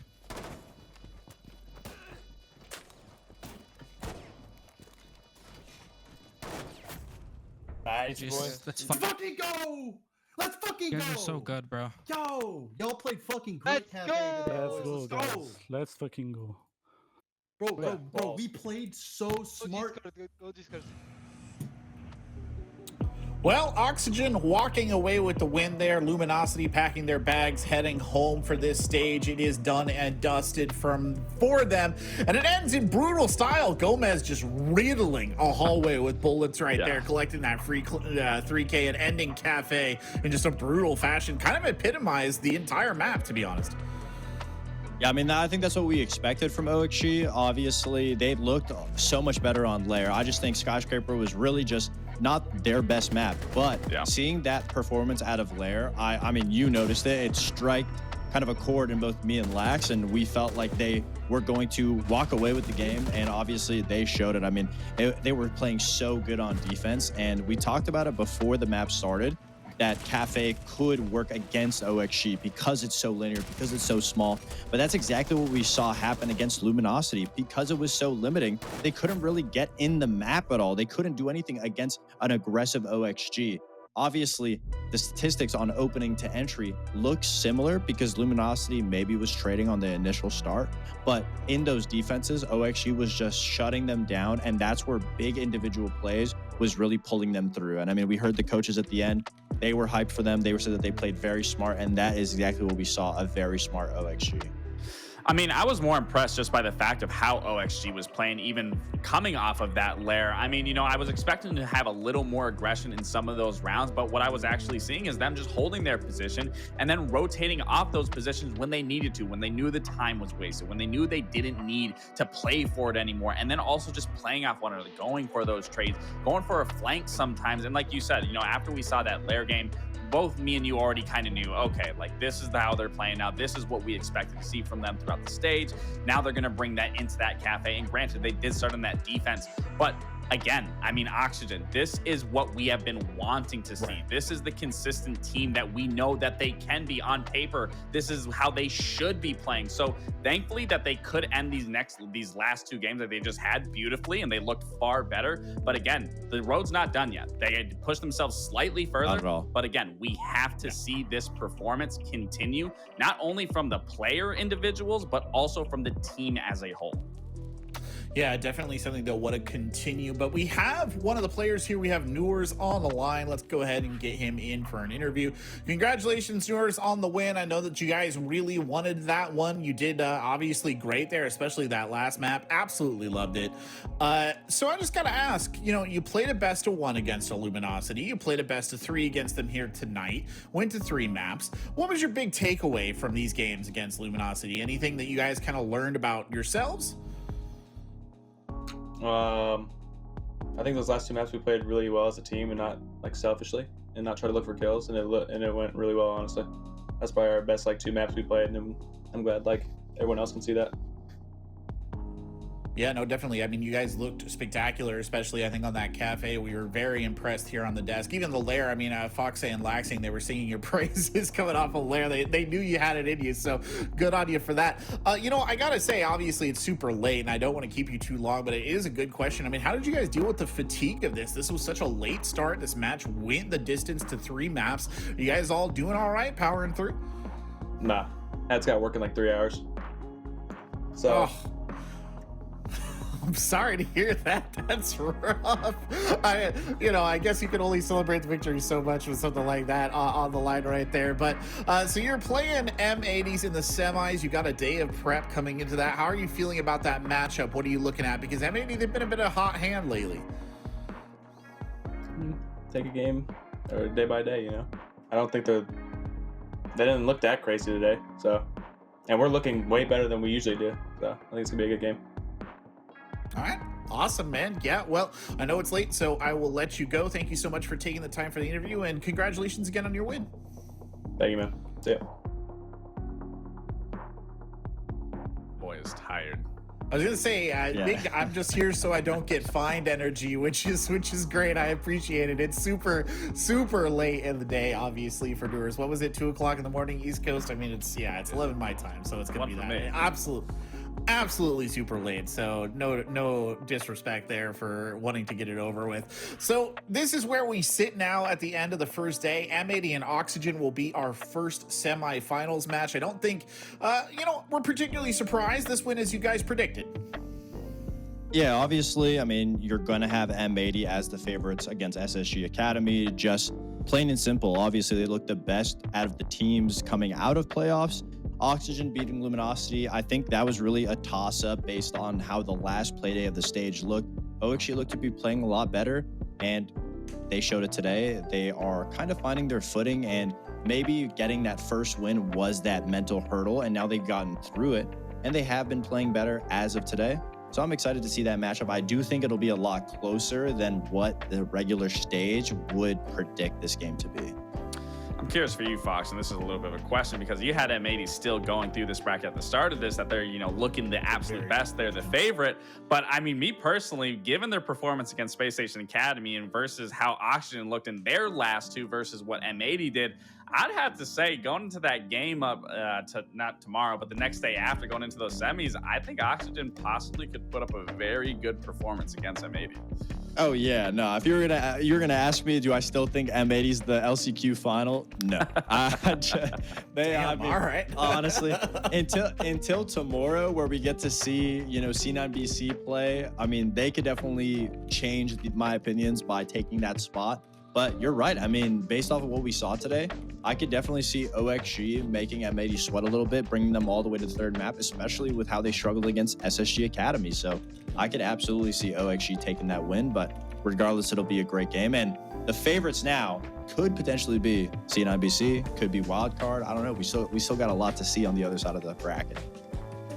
Well, the first day of play here in the NAL LCQs has left everything a little bit wide open, as you might take away from that. But for now, day 1 is done and in the books, so we will be wrapping it up. A big thank you to our casters, Jesse and Jonah, of course, Laxing and Foxe for joining me on the desk, and to all our production staff behind the scene, and of course, from all of us here at the NAL, thank you so much for watching, and have a wonderful evening.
slobber knocker of a game. They've got to clear out that position. Oh, no, that one through the screen as Spirit pops the head. Managing to close it out. Spirits must know that they're there. Manages to find the kill.